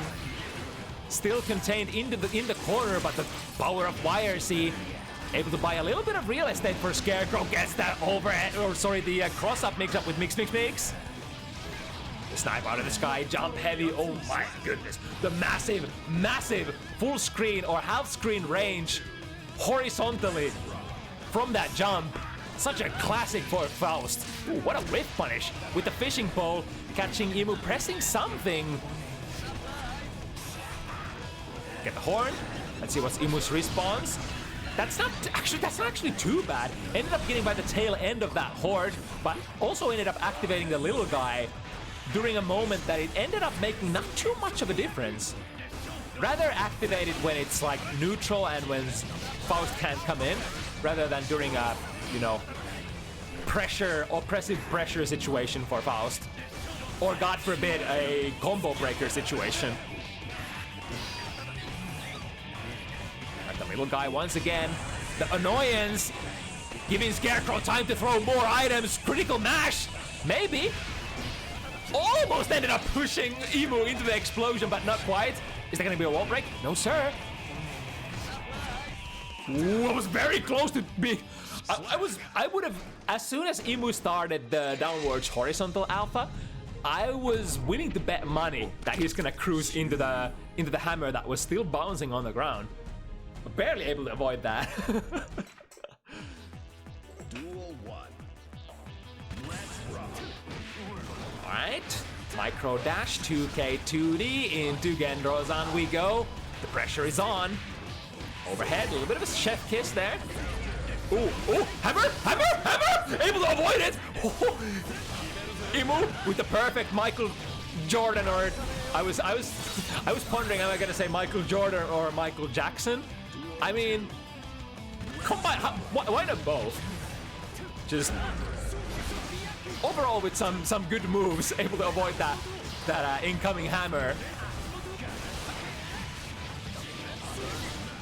Alright, with the wall break, has the 50 burst to spend as well, and gonna gain even more of that. Ooh, perfect timing there. Slightly tragic timing for Ehmu, because Scarecrow was probably mashing on that burst, as soon as it came back. So Ehmu ended up losing the 50 tension from that.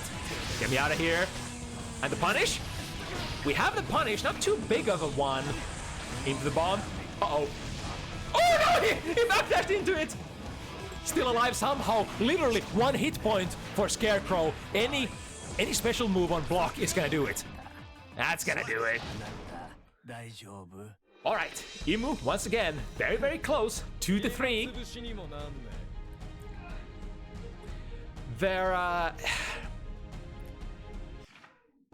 It is the jump 2K from Chip, Xanuf. You really gotta know your button of choice for that RPS, unless you've been to like training mode and know exactly what buttons can and cannot beat it. It can be probably safer to just run out of it, run under it rather, make it with and then punish it on the landing if possible. Alright, good 6p. Ooh, Ehmu tried to fight for that horn. I think the burst was served dual purpose to put Scarecrow back into the corner, but also to grab the horn. But he didn't end up getting it. Blue RC, another one. Oh my god! Do we have the punish here? That was the most expensive counter hit punish that you bought for your money or with your hard-earned tension. Alright, big one into the corner. This will actually be a wall break. Very nice. 40% of your life. As well as positive bonus. Yoink, let me take that. Overhead into a conversion to classic. Slightly unfortunate drop there. But Ehmu is still working with the pressure position. Oh, it's gonna be a punish. Oh no, ends up going with the 2S, which is too slow, I think. But no matter, we are pushing. In the corner, through the corner. Oh, nice, they jump K. Calling out whatever Scarecrow was trying to go for. Maybe a bag throw or jump 2K. Slash into a tick throw, we're gonna cash out here. The wall ends up giving in very fast, but we got what we came for, the biggest prize. Ooh! Speaking of the buttons that can challenge the jump 2K, Scarecrow found it at 2K. Faust, the king of anti-airs. Almost every single grounded button from Faust historically has been some kind of an anti-air. And 2K, perhaps one of the brightest stars. Tried to go for, I think that was a super PRC. So tried to utilize the fact that Faust has a very slow starting reversal super, but that also means that you have a lot of invo frames as well. So if you PRC that, you can use that as kind of like a makeshift DP of sorts. It's kind of what it's trying to achieve is to make the opponents move with, and then you're attempting to punish the recovery of the move. Alright, with the big throw once again. Free screen score. Ehmu has brought it dead even. A 1-2-2, Rekka. The chip classic, and here it starts. I think it is. Ooh, okay. I was about to say it is recommended to spend meter here to get out of that positive bonus, but Scarecrow says, nah, I think I'll save. I'll just backdash. The price of the horn ends up being stumbling on your own banana peel. Both players very high on meter. RC, keep the pressure going. Here's a gold one from Ehmu. 5 heavy, immediate burst from Scarecrow as well. Take this pressure. No, I'm not gonna take this pressure.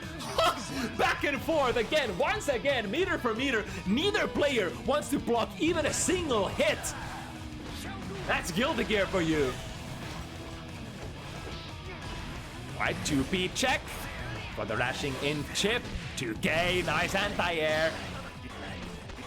Ooh, this is starting to be a critical mass. Oh, Ehmu finally got it. I like the idea from Scarecrow, was trying to lock Ehmu into the command grab animation to avoid the horn. But no dice this time. Ehmu with a big combo. Wait, it tracks that much? Jesus Cristo. Ehmu with the blast frames out of the clone. 5K. A little bit of a knockdown. Get the big throw once again. So many options available. There we go. That's the clean PRC. Sorry, the super PRC. sees Ehmu in the air, snapping them out of there, but not able to procure, or rather not able to keep the pressure position till the end. Ehmu ends up flipping the situation around. Alright, recovering under that backdash before the fishing pole comes active. 6K comboing. Oh, meteor's coming, you gotta abort. I guess that's not too bad because both players got hit at the same time. And Ehmu kind of had the advantage there because he had the life as well as the faster character, as well as the position of the screen. Alright, Ehmu will end up spending burst here. Do not get wall broken.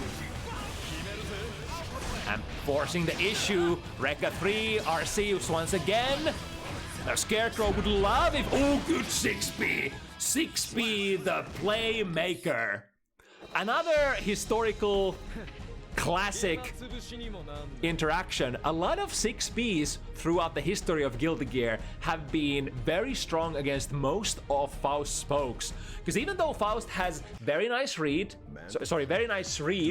and very nice hitboxes for his pokes, the universal disadvantage tends to be that they're very high profile, thus they are very 6Bable.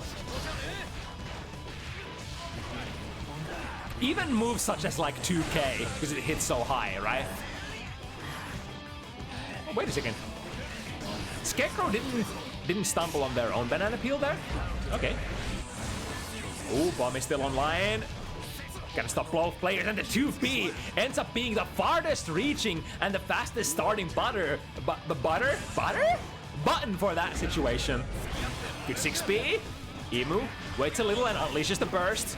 Gets the corner position with that as well. Here we go, the Rekka 2, as somebody said in the chat a second ago, is even on hit, not very plus, in fact it is quite minus. But sometimes if your opponent is not ready to play, maybe you can squeeze in a pressure reset.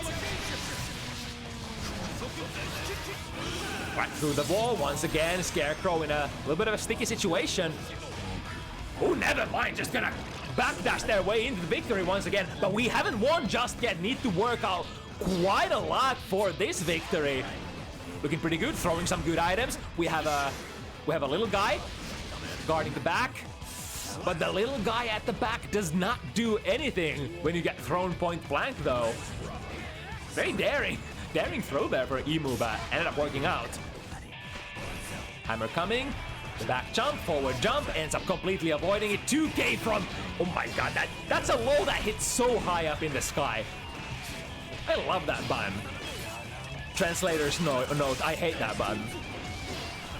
Alright, here we go. Ooh, he knew at the 5K! Ends up connecting, definitely connecting, even on a crouching chip for that Afro, extended your hurt box so much. And Scarecrow bringing it 4 apiece. God, they're going neck to neck. We started this evening with a couple of fast ones, but slowly but surely we've been crawling towards these very even matches here. From 3 to 7 and now to 4-4 situation. No matter which player is gonna end up taking it, the opponent can the opponent can definitely go to the TO and say, but it was close though. Alright, here's the burst, and oh my goodness! The Hail Mary! Dash momentum, mix! Ehmu was not ready for that. Push block into the horn. The little guys, the horde, ends up having Faust's back as usual. One more hit. OTG, close slash. No, nothing else. Careful with the bomb.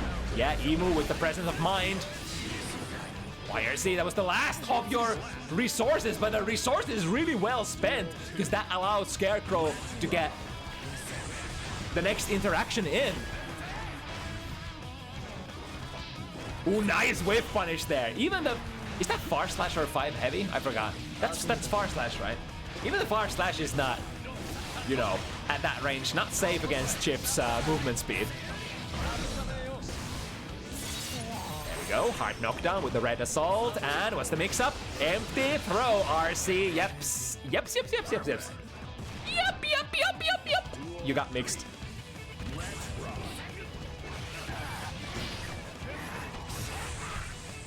Looking for the alpha. Oh, that was extremely high. I think Scarecrow was trying to match like the usual jump range, but I think Ehmu took like 2 or 3 jumps there and downward alpha from like almost the highest position possible. 2K gets in time just before that fishing pole goes online. Jump over, but again, the 2K, the MVP anti-air of Scarecrows. Careful with that banana peel. Still gets the tutor. The toot. Right, Ehmu with the momentum burst, putting Scarecrow in the corner. 1, 2, 3, Rekka overhead, and we still had the RC ready to go, so that pressure string wouldn't have ended there. Ehmu, 1 game lead. I'm not gonna say once again, because it technically ended up being Scarecrow who started the set with, with 1 up. But towards the, as the set has progressed, Ehmu has slowly fought their way to first the even position and now the leading position as well. But now the big question is, how are they going to be able to keep it? Ooh, that's so tricky. Looking like it was going to be the jumpy safe jump, but going into the empty throw instead. DP from Ehmu. Just a couple of hits and we're already in the corner. That's ninjas for you. With the 5 heavy, 1, 2, 3. Knew that Ehmu was so close to getting the Bunky mess side there as well. Yeah, this indeed. Which was why Scarecrow ended up bursting very fast. Just didn't want this to happen, and now, yeah, that's not a whole lot of things you can do there, huh? If you backdash, you still end up getting caught by the alpha. I think you don't have enough frames to press a button. And I think on top of that, you have to block cross-up, right? Ooh, nice! Was it the first proper block on that? Or, I mean, first time that Ehmu didn't have the 50 meter to cancel when it was also blocked. Ah, but the Genro-san ends up chasing you so aggressively, especially when combined with dash momentum. 2B, 5B, 5B. But a classic problem for Faust.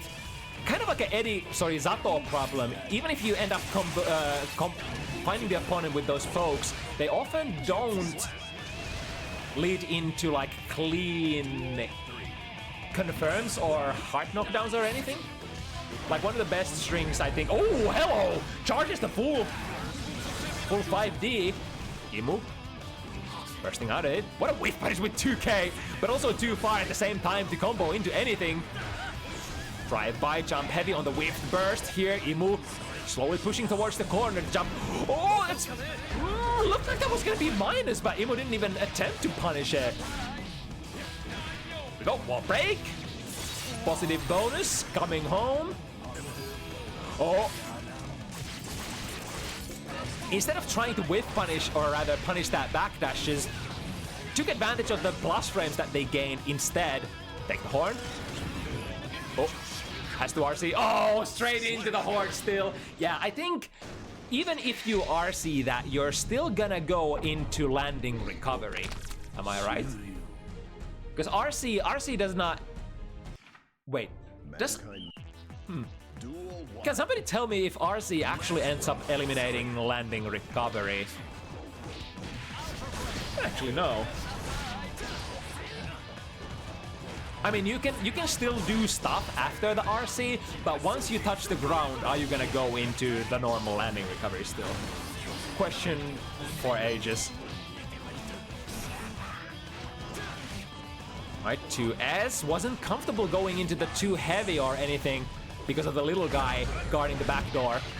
Oh, zanging there so long. But oh my goodness, slowing down the overhead, the 6K, allowing Scarecrow to get their own 5B in there. Here we go, cross up. Into another one. No, ends up whipping. Ninjas are so tricky. Oh, it ends up being enough. 0 guts Faust. Yeah, that's kind of what I thought as well, that you would go into the landing recovery regardless, as soon as you touch the ground. the Afro, the combo breaker. And now Scarecrow, what are we cooking? The horn coming down, able to pick up the horn. Oh no! Basically an unblockable situation for Ehmu. Now being thrown, have the Afro, this is tough. Blocks the right direction. Was that a cross-up or a failed cross-up or a non-cross-up? I don't know. Nevertheless, Ehmu sort of at the same time cleared it and didn't clear it. 6B still active. Gotta be careful with the bomb. Is this gonna be a bomb though? Not quite. More bombs on the horizon. Ehmu smartly alpha plating out of there.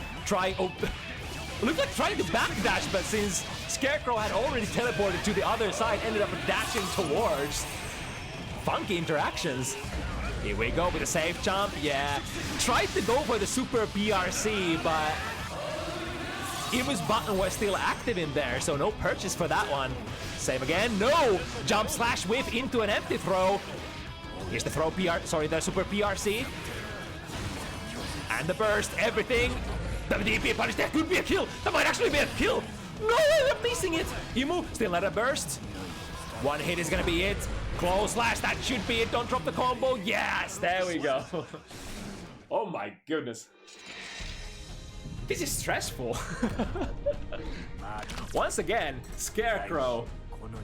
Perfect moment to flip the momentum once again, arriving to the 6 points first before Ehmu. They cannot change society.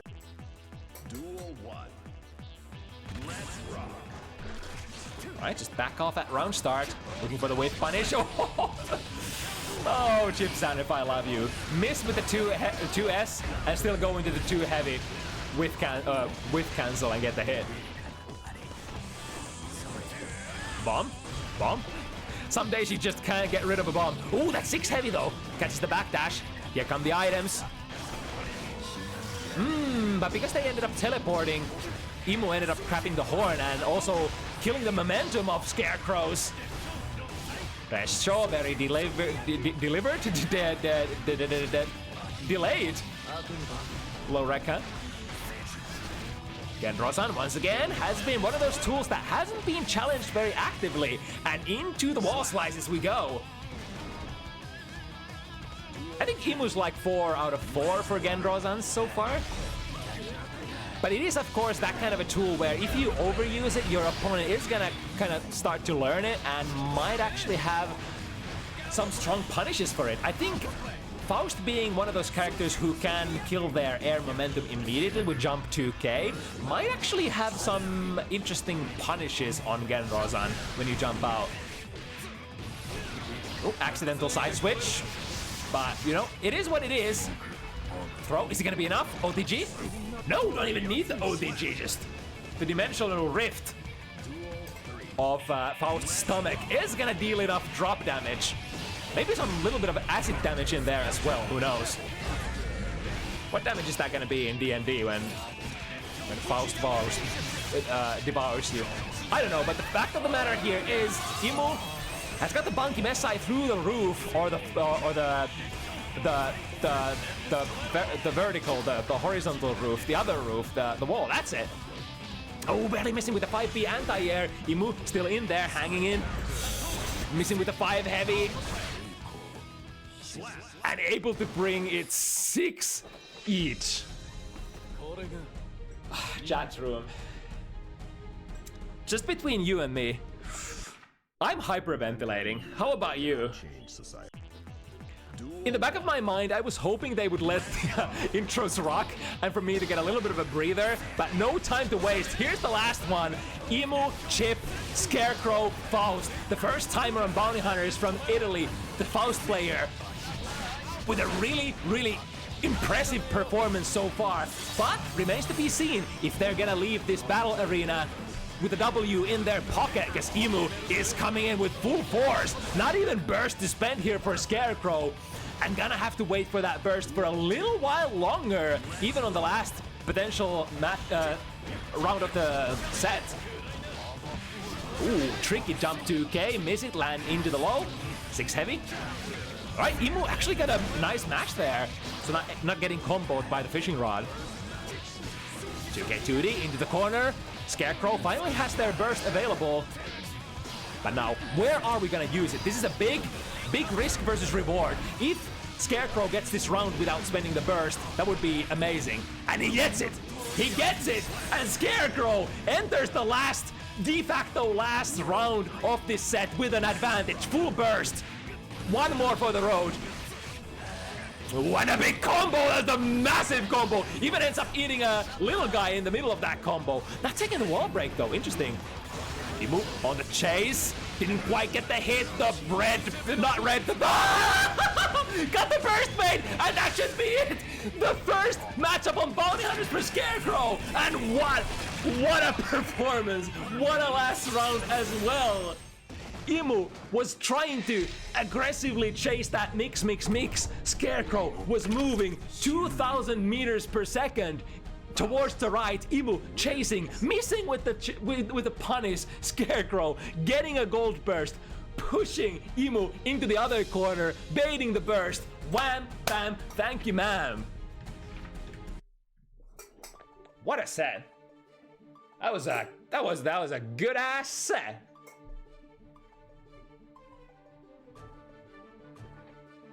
You know, I remind you, what did I say? Have we ever had a boring Faust player on Bounty Hunters? No, sir. No, ma'am, we have not. Another banger Faust player enters the fray and provides entertainment for your pleasure.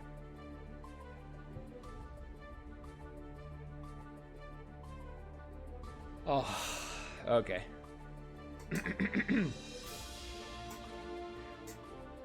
It was that moment when QK realized, gee, I wish I had a co-caster tonight.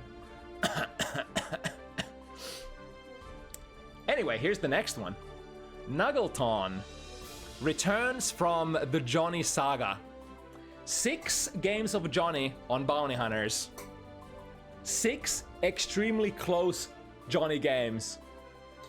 None of which ending up in McNuggleton's favor. Unfortunately, 3 of them 6-7s. What a curse. What a night to have a curse indeed. But we're going back to the old classics. McNuggleton returning to the bike and life this time. And their opponent tonight is going to be none other than Aizawa Testament, our basically de facto Testament regular of Bounty Hunters. We're gonna have to see if that fact will be contested by Ketna, who we saw on the matchup slot number 1 tonight. I will happily welcome more Testament players on Bounty Hunters. It's a very, very fun character to watch for sure. Alright, like we said, despite what you might think, Testament not the most technical character for sure. Very neutral pressure oriented character. Very easy combos, very easy setups. Perhaps some of the easiest safe jump setups you can ever hope for in the world. Very fast to pick up this character in basic level. But let me tell you, if you're on the hunt for sauce, Testament has quite a bit. The possession, which one of the techniques that Aizawa is known for, especially this patch now that they made the possession steerable, so the teleport steerable. You have so much more mix-up potential for that if you're ready to explore some of the more funky pressure and wake-up options. Ooh, interesting. Missing the Kabari follow-up and using that as a frame kill to go into the Yozan. Instant air dash over Yozan. One of the Viking classics.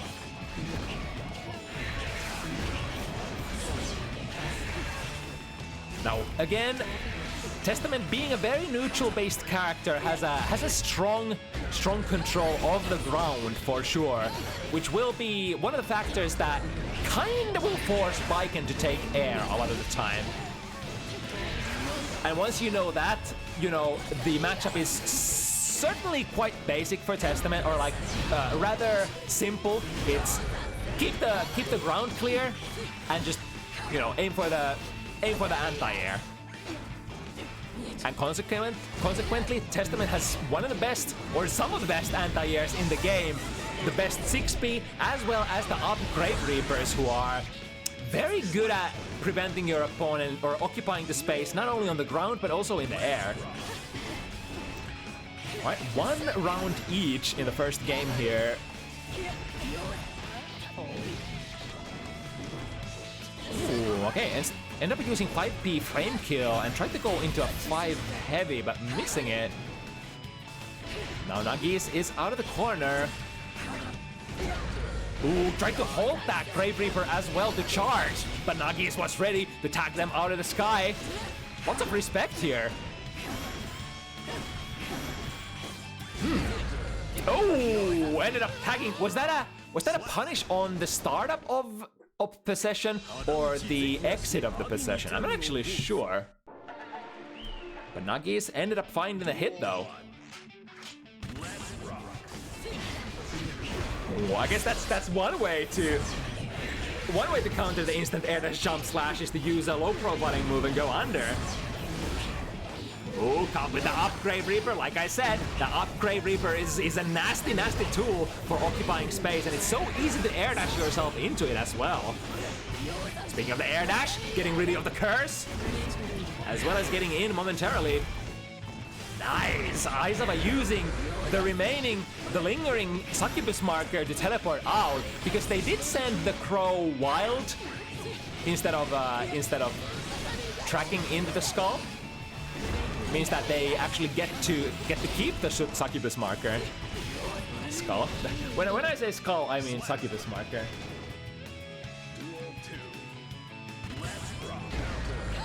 Alright, 2S a little faster than 2 heavy from Testament. Ooh, over the head. Ping pong combo. Decent amount of damage and gets a safe jump out of it as well. Towards the corner, one more.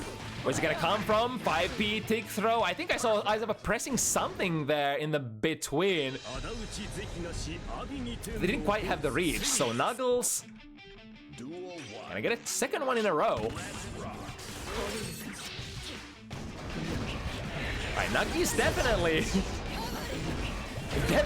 serious about this. Going in full speed, guns blazing. No longer are we gonna be held by the Johnny curse. Or are we? Or are we? Well, remains to be seen. Right, ended up teleporting to the other side, so burst there was pretty reasonable deal for Nuggies. The downside was that if Aizawa gets the hit afterwards, it's gonna be a massive loss. And now we're gonna go into the next round without any burst meter available for Nuggies.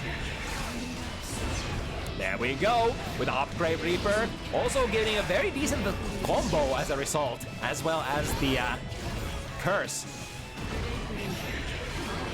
Nice. Again, sends the crow without tracking to the skull, without tracking to the marker. So the RBS usually is, when you've thrown the fireball, if you think they're gonna jump, you're gonna send the neutral crow, which will catch their jump, and if you think they're not gonna jump, you're gonna guide the crow to the marker.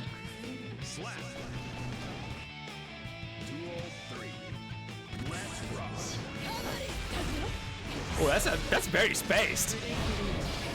But not minus enough to get punished by the far slash of Testament. Testament has one of the biggest far slash ranges, but also consequently one of the slowest starting far slashes in the cast. I forget exactly how much it is 11 frames or 12 frames? Might be 12 frames actually, for how good it is. Nice, avoiding the gunshot completely with the possession. Oh, nice! That was important. Getting rid of the curse before Aizawa gets a decisive hit. Now get juggled. This should... Oh, okay, nice. I think chose to not take the wall break and instead just rolling the corner pressure. Exactly what Testament players want to do to you. Again. Just waiting for the burst. But Nuggies gets to save it. What are they saving it for? This is what they're saving for it. Hold steady. Ooh, cut out that jump. Lots of plus frames and recursed. Aizawa still has the advantage, and there we go, the 6P! No cancel pops Nuggies up into the skies and gives the mini RC conversion for free. Aizawa is on board. Duel 1. Let's rock. Missing each other at round start. Yeah, straight into the crow once again. Uh-oh, careful with those active fireballs. The Aizawa was waiting for the burst once again, but smartly, Nuggie is not bursting immediately, but waiting, abiding their time. Especially when you still have lots of health to spend, you don't necessarily have to sort of rush into the fastest possible burst. Right, dashing forward. Still curse applied, there we go. Got rid of it. The backer's not punished. Lots of spaghetti carbonara on the floor. Both players trying to find a proper hit. Aizawa gets there first, but the problem again is that Testament is a two-step neutral character. You gotta get the curse first, get the stain first, and then we're hunting for the actual hit. 6B. Ooh, I wonder, was the Grave Reaper still active there? Because you can definitely combo the opponent into the Grave Reaper and anti-air them into the Grave Reaper, especially if you use the charge, the fully charged version of the Fireball. Ooh, barely avoiding up Fireball and finds the angle. McNuggleton is in. Blue Assault, attached to Tether, is the general reward you get for using that Blue Assault. Nice. Threading through all of these Fireballs. And Aizawa having difficulties finding the crow hit. And without the crow hit, Testament is nothing without the crow. We need the curse. I mean, you can do Red Wild Assault, but that's, that only gives you so much. Nice, waits for the parry, gets the pop. Into. Let's go, girls.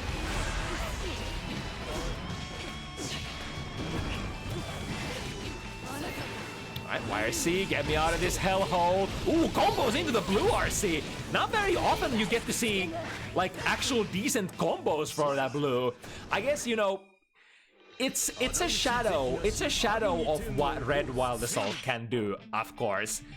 No matter the position, it's fair to assume that Red Wild Assault is usually gonna take you coast to coast, and not just coast to coast, but also break the wall. So Blue Wild Assault in that regard is, you know, not quite as explosive in terms of corner carry, but some characters can get very decent Blue Assault combos when it comes to damage still.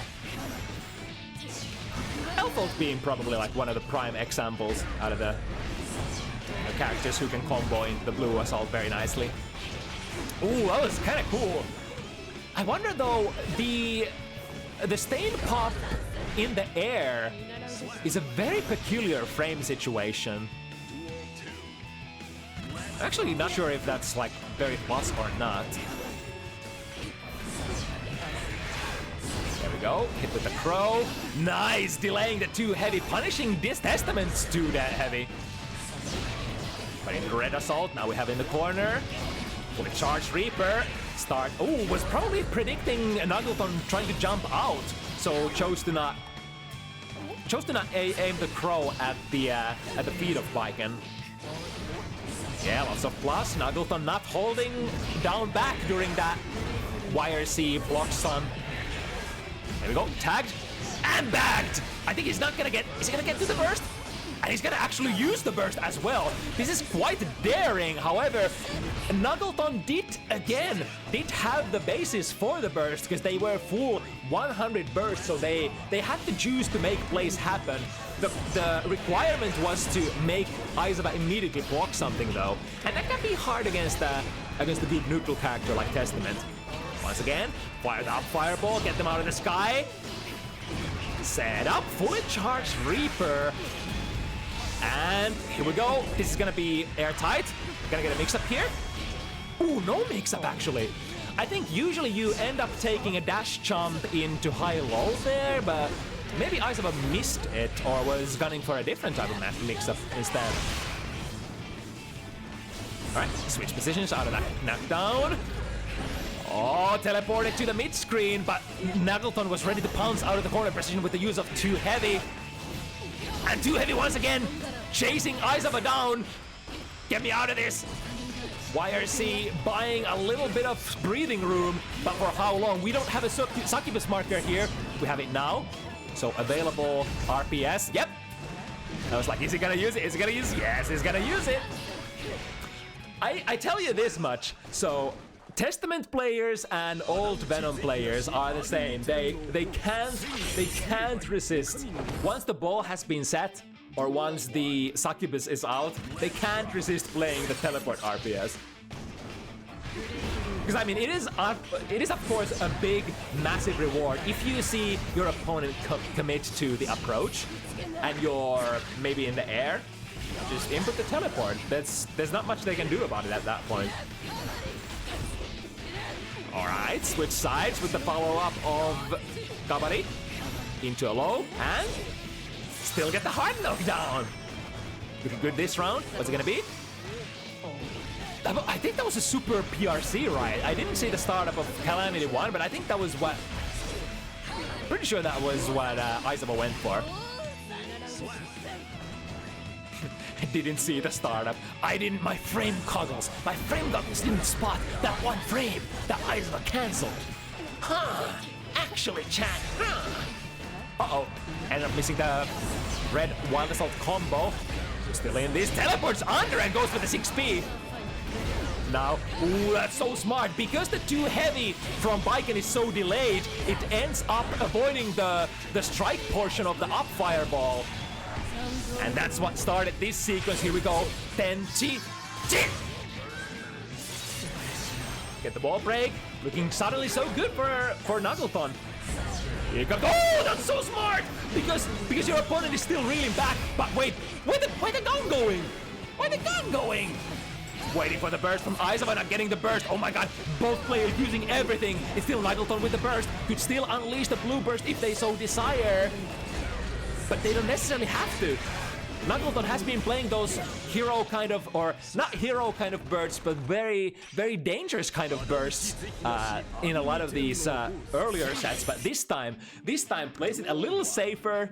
In case Aizawa ends up taking that round, we would have had the safety net of the burst still.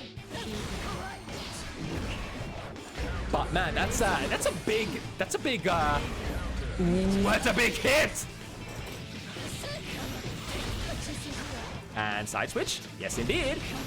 Can get the ball break as well. Slice. And now one more hit.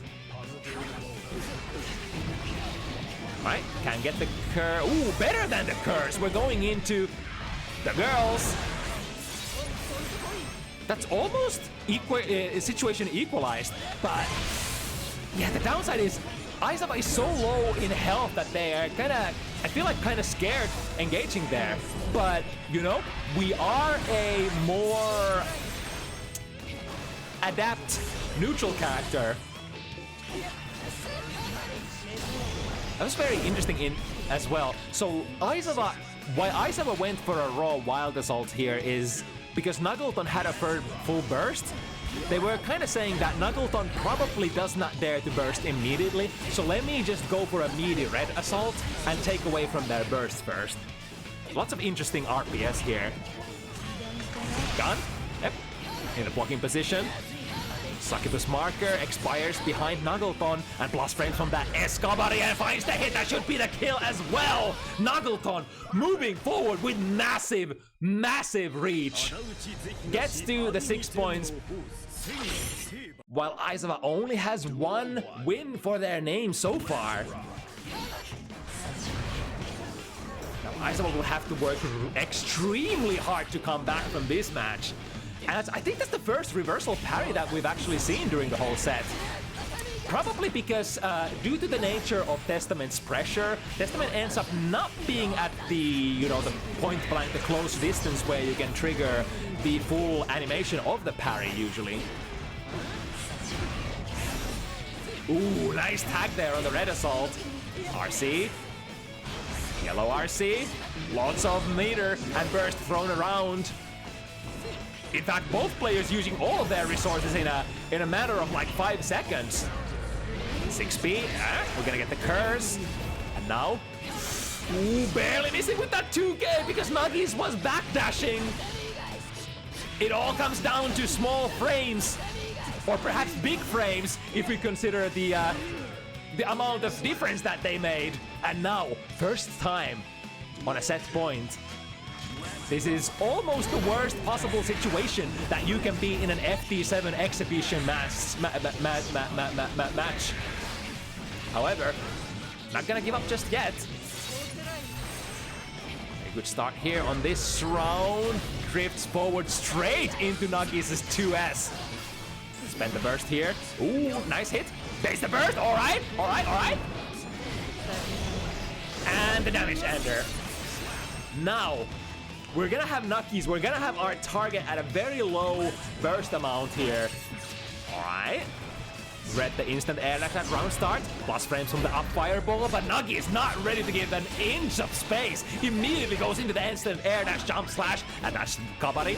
S-Kabari plus frames into the Mixerino. And the optimal, sorry, the special, the unique damage combos that the S-Kabari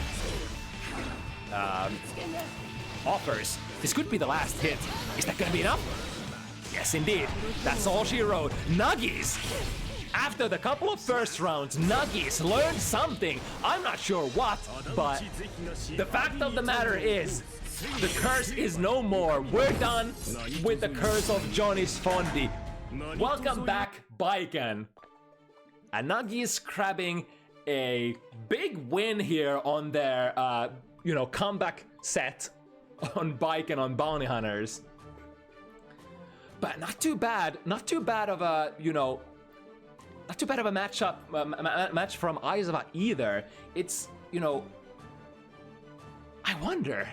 It's like Aizawa, to me, felt like they played very, very well. But it's just like Baiken,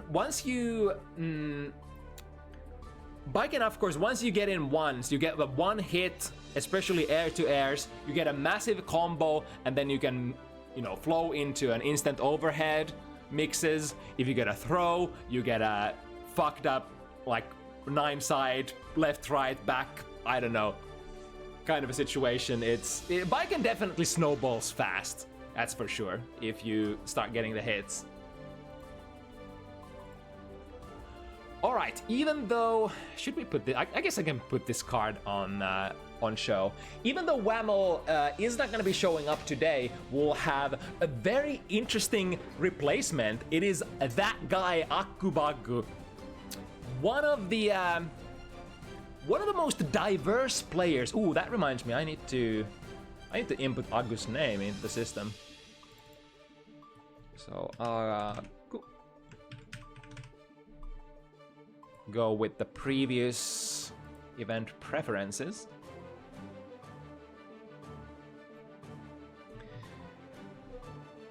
Yeah, and that red aura emanating from Aggu, the clout gas that we call it in the business, tells just how dangerous of a character this man is. Mankind knew that they cannot change society. So instead Man of many characters. They blamed the beasts.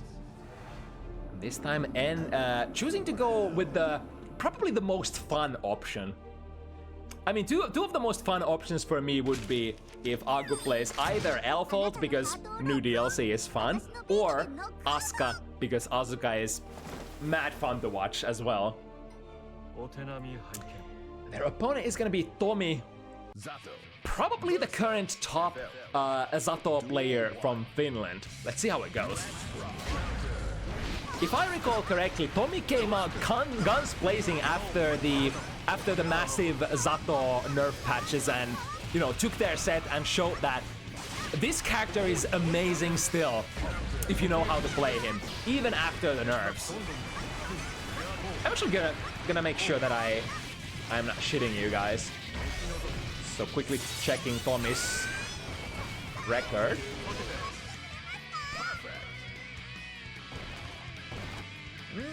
Actually, it was 3.01 though. It might actually be that Tomi hasn't played a match other than against Raigen in the new patch, which he did lose. So that means I am full of shit here. Good timing on the burst puts Aggu in the corner, and the 6P, oh my goodness, the 6P of the idols. Gonna definitely see a lot of that during this set, because I know Tomi is definitely a connoisseur of the air moves from Zato. Definitely loves the jump B, especially. Here we go. Finds the hit. Oh, what a whiff punish. Not able to convert into the combo though. RC out of Bridal Express. Yeah, 6P is probably the bane of Elfold 5 Heavy's existence. I think most of the I don't think you can even do /5 Heavy without being 6-speed, right? If I'm not mistaken. So gotta be very careful when and what you cancel into what as Elfold. But the flip side of the coin is, does your opponent A, know about those disadvantages for your character? B, do they have the buttons to take advantage of those things? Tomi pushing forward with the usual Zato pressure does not end up finding the the mix before Eddie runs out, and now it's all Aggu while the little Eddie Gage is gonna come back. The nice ricochet shooting Tomi out of the sky momentarily. Ooh, nice reflect and combined it with the summon. That was a combo! The combo starter for Tomi was the reflect that he summoned immediately. That was so fucking cool. Ooh, wrong read here for Tomi. Ends up losing 50. Burst for it. It's not gonna matter too much because Tomi is in positive bonus here. But the thing that ended up mattering is that he dropped the round.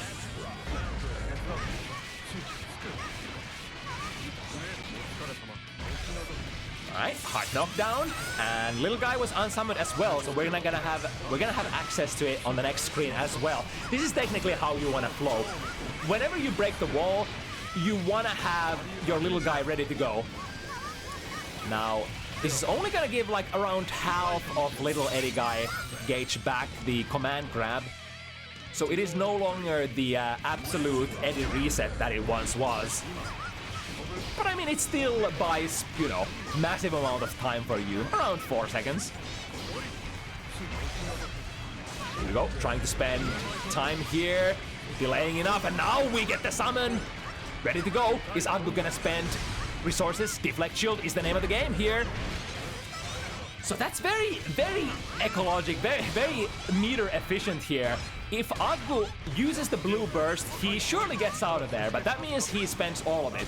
Getting out of that pressure with a deflect shield, that's the optimal play. But finding himself back in the corner once again. Tomi, however, ooh, there we go, found the gap. Overhead, blocked, low, blocks as well, nice. Block switches. But the pressure does not end there, for Aggu did have the 50 meter ready to go and blasts Tomi through the wall. The massively oppressing, power, aggressive pressure powerhouse that Elfold Valentine is. They really did transfer the soul of Elfold from Exert Elfold to Strive Elfold really well. They've honestly, I gotta tip my hat for Arxis for managing that. Even though the kits of the characters we've seen in the past are much more compressed than their past counterparts, they've really managed to sort of transfer the heart and soul of the characters into the Strive variations. For example, the Rekka mechanic, even though the Rekka is basically Noel from Blaze Blue, it is technically the exact same thing as what shotgun stance used to be, if you think about it. Ooh, big, too heavy counter hit, gonna lead into massive conversion. If only Tomi had a little bit more health, we could go and finish that combo exhibition for Aggu. Nice, going under with 6B. Shot not having an opportunity to come back. Ooh, wit side! Sandwich into a quick switcherino. Refresh, the Eddie Gates. The pressure never ends when you have meter as Zato.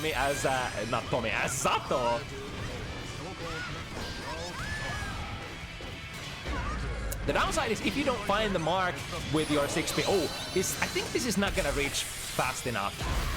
Yeah, it's a very, very limited range,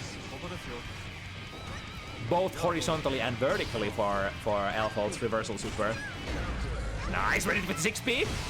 Didn't quite get the best conversion possible there. And we're refreshing. Give me back my gauge. YRC, yep. The utter and absolute weakness of Zato when the body is active. The universal mechanics, very hard to play around. Speaking of universal mechanics, Aggu keeping it up. Oh, deflection, pushing Aggu just far enough to get a whiff punish. And Tomi potentially looking for a time to come on board here. Although Aggu is going into this round with a very, very healthy burst advantage. Frog takes up Aggu out of the sky, finds the hit, and Tomi, yep, has the 50 meter. And you know what time is it? It is sword time. Refresh the Eddie Gauge, and now there's not a whole lot you can do here. 5D from max range. Aggu has to go into the burst at the last possible moment. But the sandwich has been set. Aggu jumps over the Sun Void, avoids the initial kill. But the trap has been set, and the sandwich from downtown closes in on Elfald. A clean summon there. The summon was basically a reward for missing the whiff punish. Going for the whiff punish and missing it, I suppose. Grenade, yep. The Pineberry, the grenade takes Elfald very airborne, and the hitbox actually manifests on the ground from the grenade, which is why a lot of characters won't be able to find grounded anti-airs against it. So stuff like traditional 6Ps just won't be able to hit it at all. It's why they say a lot of the time when you are reading Pineberry, you would rather go air to air, maybe, you know, air throw, or jump K, jump B, stuff like that. My goodness, that 2D has some range. I've seen both our Elfald players today using that 2D fairly well. 1, 2, 3, finish it with a shotgun.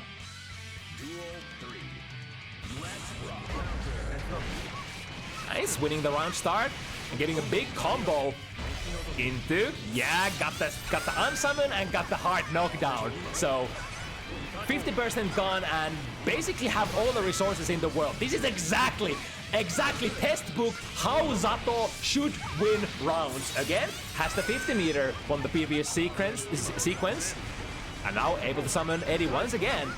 And again, this awkward situation where they have the burst. There's no way. There's like, you have to try.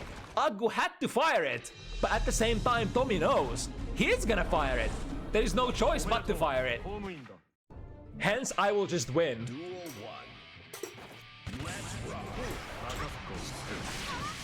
Alright, got a very early sandwich here. This time, Aggu chooses to use the burst a little early. Into overhead, resets into Rekka Starter S is only -2, and the pace of that situation is very fast, so you know, you won't be able to react to it. You just have to guess that Elfald wants to reset into a throw from that situation. It's a tool we haven't seen a lot of people on Bounty Hunters use so far, but definitely a tool that is available for Elfald Valentine. Now through the wall, we have Eddie ready to go. Good defense, but still has to maintain through this blue RC slowdown, and he survives. Full defense from Aggu. That guy is actually nutty. Bit forward, Aggu drifts backwards. Close slash into... Yeah, I was actually talking about this just earlier. Elfeld Valentine is one of the prime examples of characters who have very nice blue Wild Assault conversions as well. She basically gets a full corner carry. Well, not full corner carry, but very good corner carry. Can break the wall from basically round start distance. So she has very, very nice conversions, kind of same as Sinkisk. No matter what you land on Elfeld, you're probably gonna have some sort of a conversion available. Plus frames from Wild Assault once again, but here comes the sandwich from Tomi. We can go into Sun Void. And Elfeld, because they don't have any kind of reversals available, I don't think there's much you can do against that Sun Void either. Ooh, tried to poke into it. But the disjoints from Tomi ends up being better through the wall once again. Aggu, big question here. Are we gonna what resources are we gonna use to defend here? The answer is we're gonna use the what? Ping pong.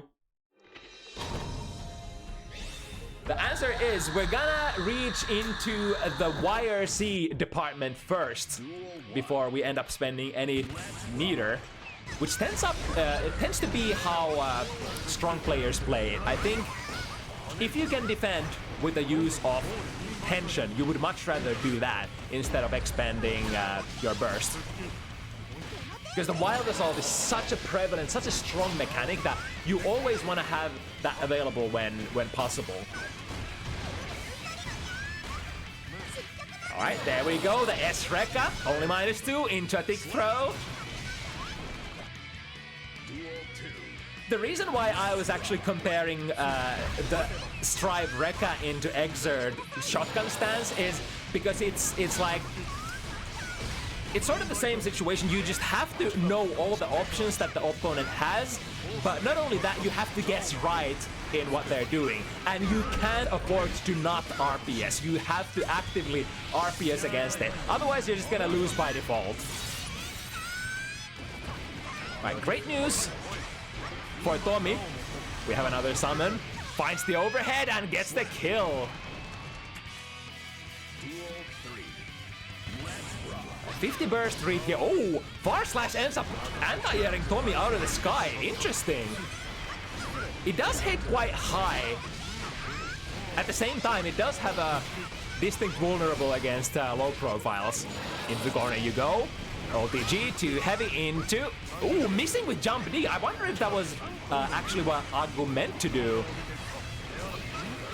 Because there's just so many layers with what you can do after that OTG too heavy into Pineberry.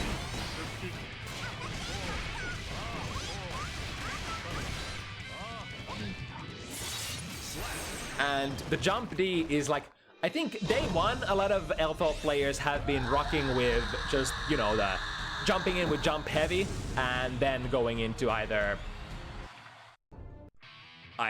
like strike throw low. But there are so many more layers if you... Oh, hello? What? What? Aggu wasn't in the range? That totally looked like it was, though.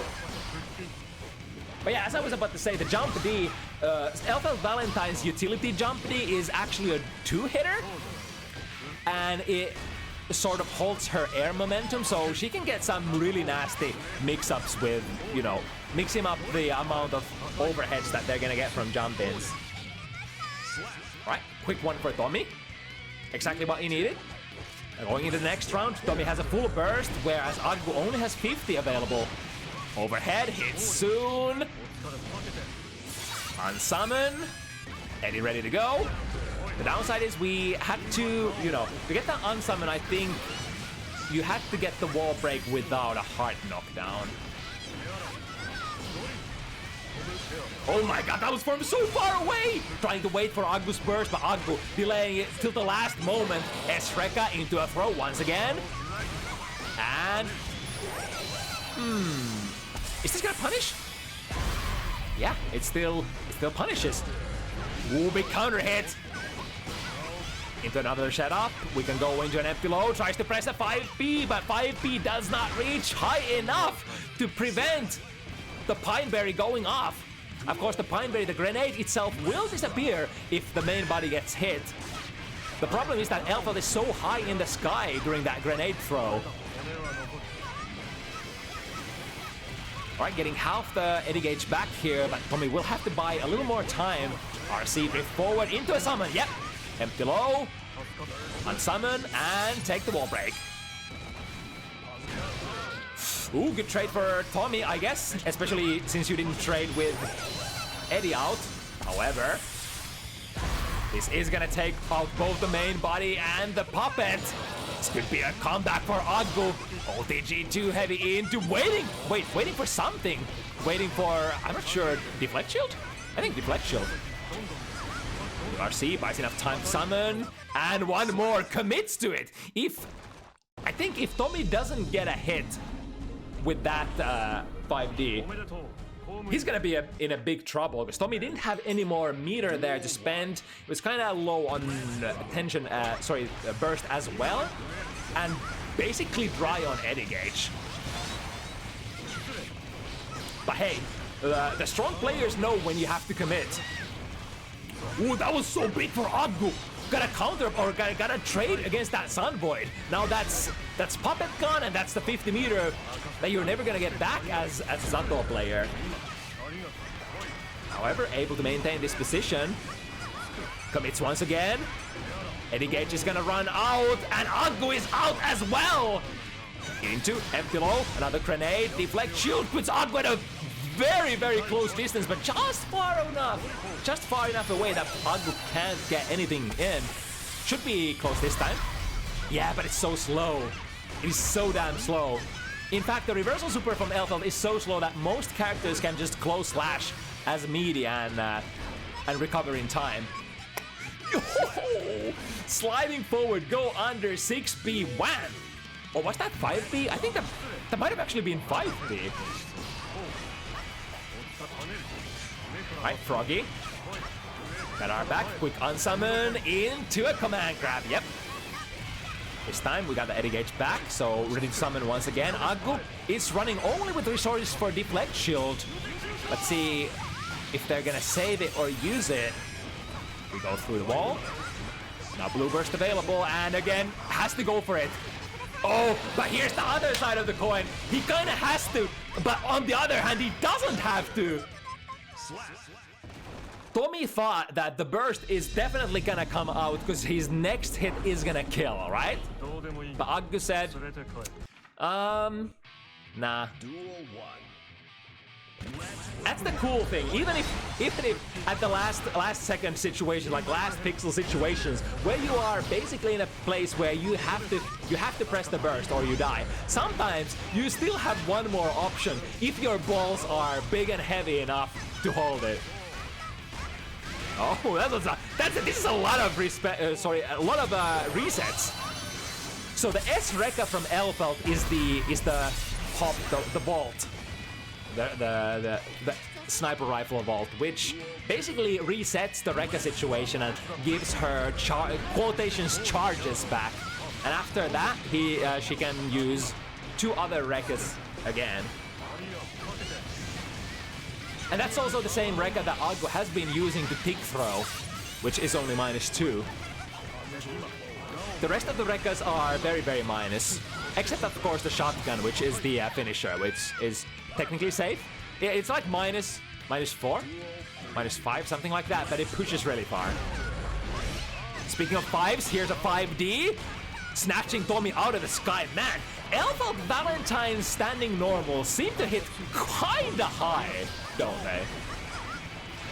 Super jump from Tomi, not finding the hit, pulling Aggu back on the ground, and at the strategic 50 meter to reset Eddie as well. Unsummon just in the nick of time. This time commits to it fully, and Aggu basically just has to find a hit on block. There we go. Into. Oh, this time Tomi is ready to counter it. Goes into the counter throw of their own after the S Rekka. Is this gonna connect? Nope. Tries to 5B, but once again, the Pineberry. Elfeld not available after that grenade throw. This might actually be a blind side in the matchup knowledge of Tomi, perhaps.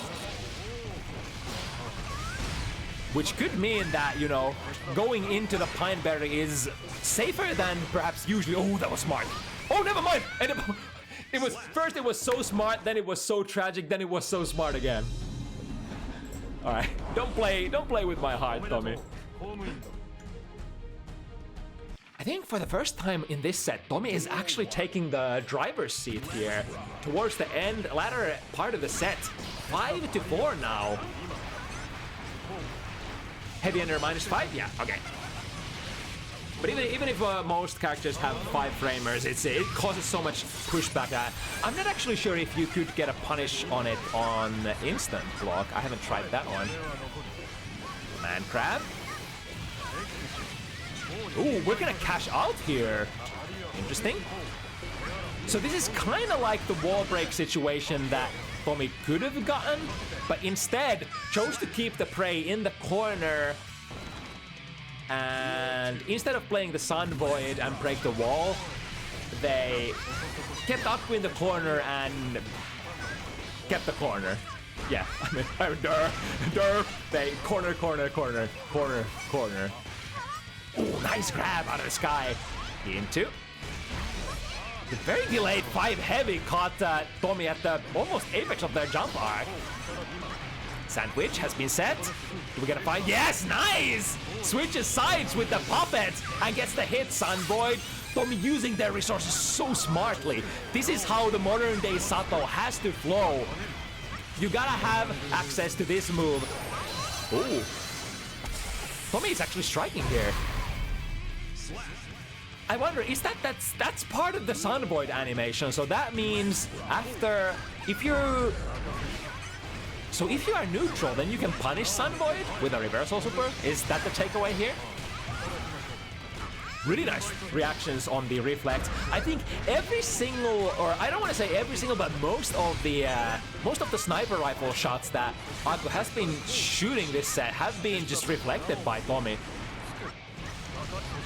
Oh, that was from downtown so far! You think Sato can go for an overhead from that distance? Think again. I think that was one of the things that was changed as well, allowing Sato to hit from way further range with that.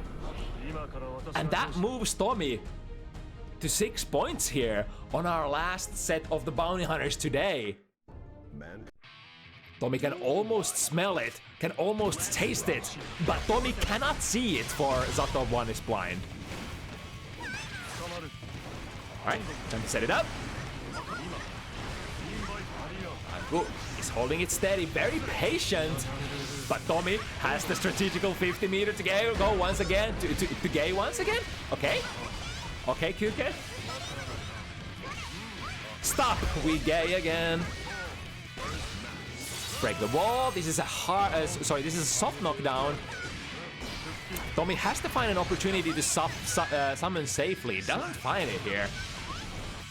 Oh boy. Aggu might actually end up making this very interesting. 1, 2, Reka, Tomi. Oh, very nice. Had the oppose active there. Ricochet this time, not reflecting it. Tomi playing it safe, trying to spend time, trying to waste time to get that ever important puppet gauge back.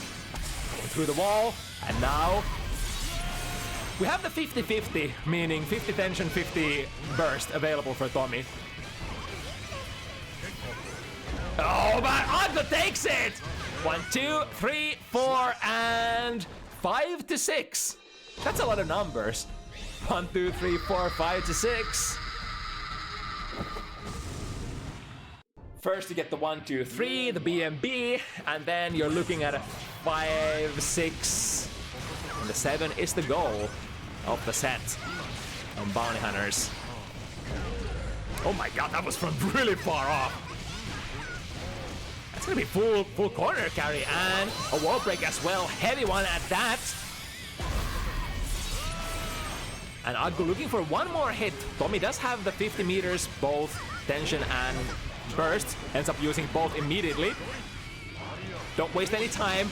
we are all offense, no defense kind of a character. But now the downside of that is if you can't flow into a hard knockdown, you won't have the resources to place the Sun Void to recover your best body. That's kind of why in this patch or the modern patches for Zato has to be the aggressor. Zato has to get their snowball started very early. And it's very hard to justify going for defensive mechanics that cost tension, I think. Because you always need that Sun Void now. Speaking of, not actually using the Sun Void here. I think because Aggu had 50 meter ready to go to counter it, huh? But now, gonna use it to go through the wall, and is that gonna be enough? Not quite, very close. The low got Zato is looking at getting tapped out here. Chip damage imminent. It ends up being a cross-up, and the script has written itself. We arrive to the 6-6 Aggu, first timer on Elfalt. Definitely not first time playing Elfalt, but you know, I think one of the most promising top players in European region to pilot basically any DLC character. This guy learns characters so fast in this game called Guilty Gear Strive. But let's see if it's gonna carry him to the victory this time, because Tomi has a pretty nice head start here.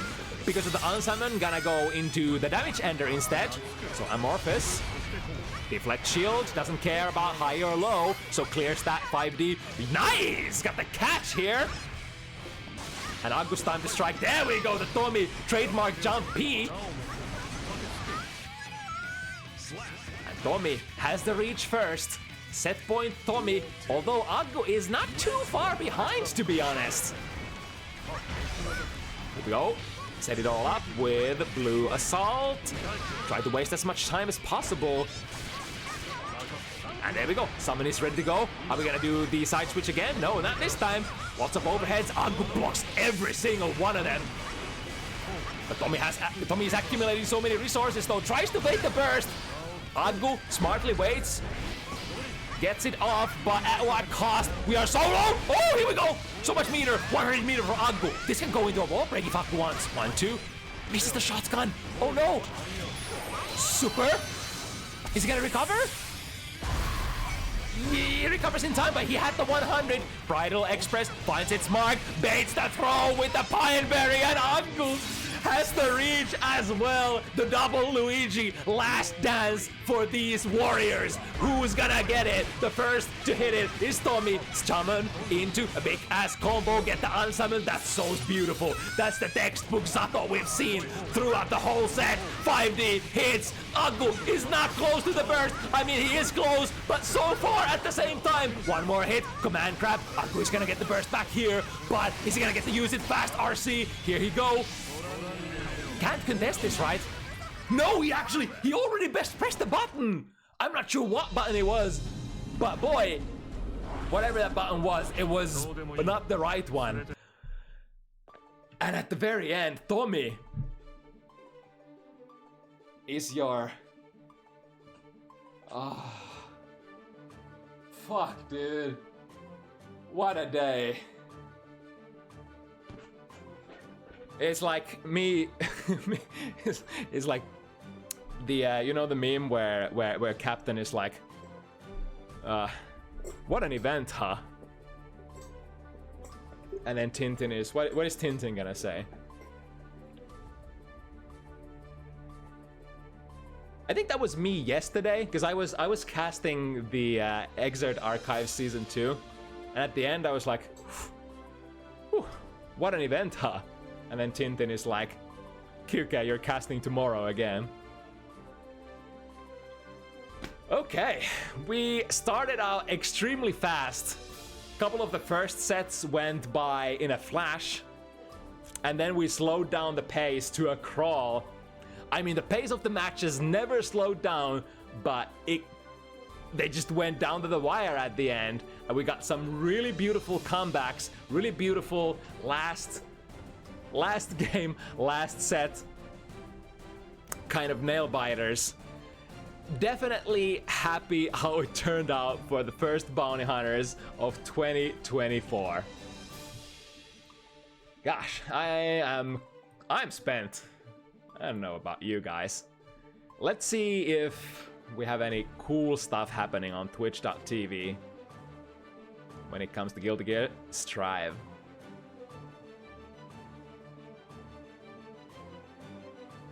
Really a lot of players playing Grand Blue Fantasy versus Rising at the moment, huh?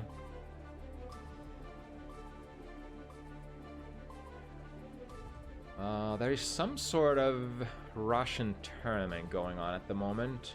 Not sure.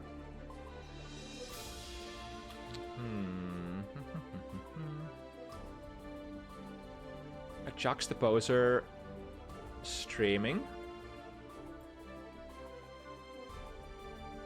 Rising is pretty fun. Yeah, I can totally believe it. I did play Granblue versus the vanilla version. It actually is one of my favorite. Like after Guilty Gear Strive and Guilty Gear Xrd, it is hands down my favorite fighting game out of the modern day fighting games. Like no questions asked. That said, I'm slightly surprised that I haven't actually gotten into Rising yet. But that probably will happen at some point. I suppose I'm just so in the zone at the moment with both my babies, Strive and Xrd. You know? It is what it is. I'll send you guys the Juxtaposer. One of our regular competitors as well, doing that good old Faust action. But that said, yeah, if you want to go next week, you can join my Discord. Here's a link if you're interested. The sign-up forms are going to be posted there, and we're going to make up matchups that are both even and good connections. At least we try to strive for that. That said, thank you everybody for watching this week. Thank you everybody who was associated in making of these bomb-ass sets, and we'll see you again next Sunday, same time, 5 p.m. CET. That said, it's been fun. I'll see you next week. Bye-bye.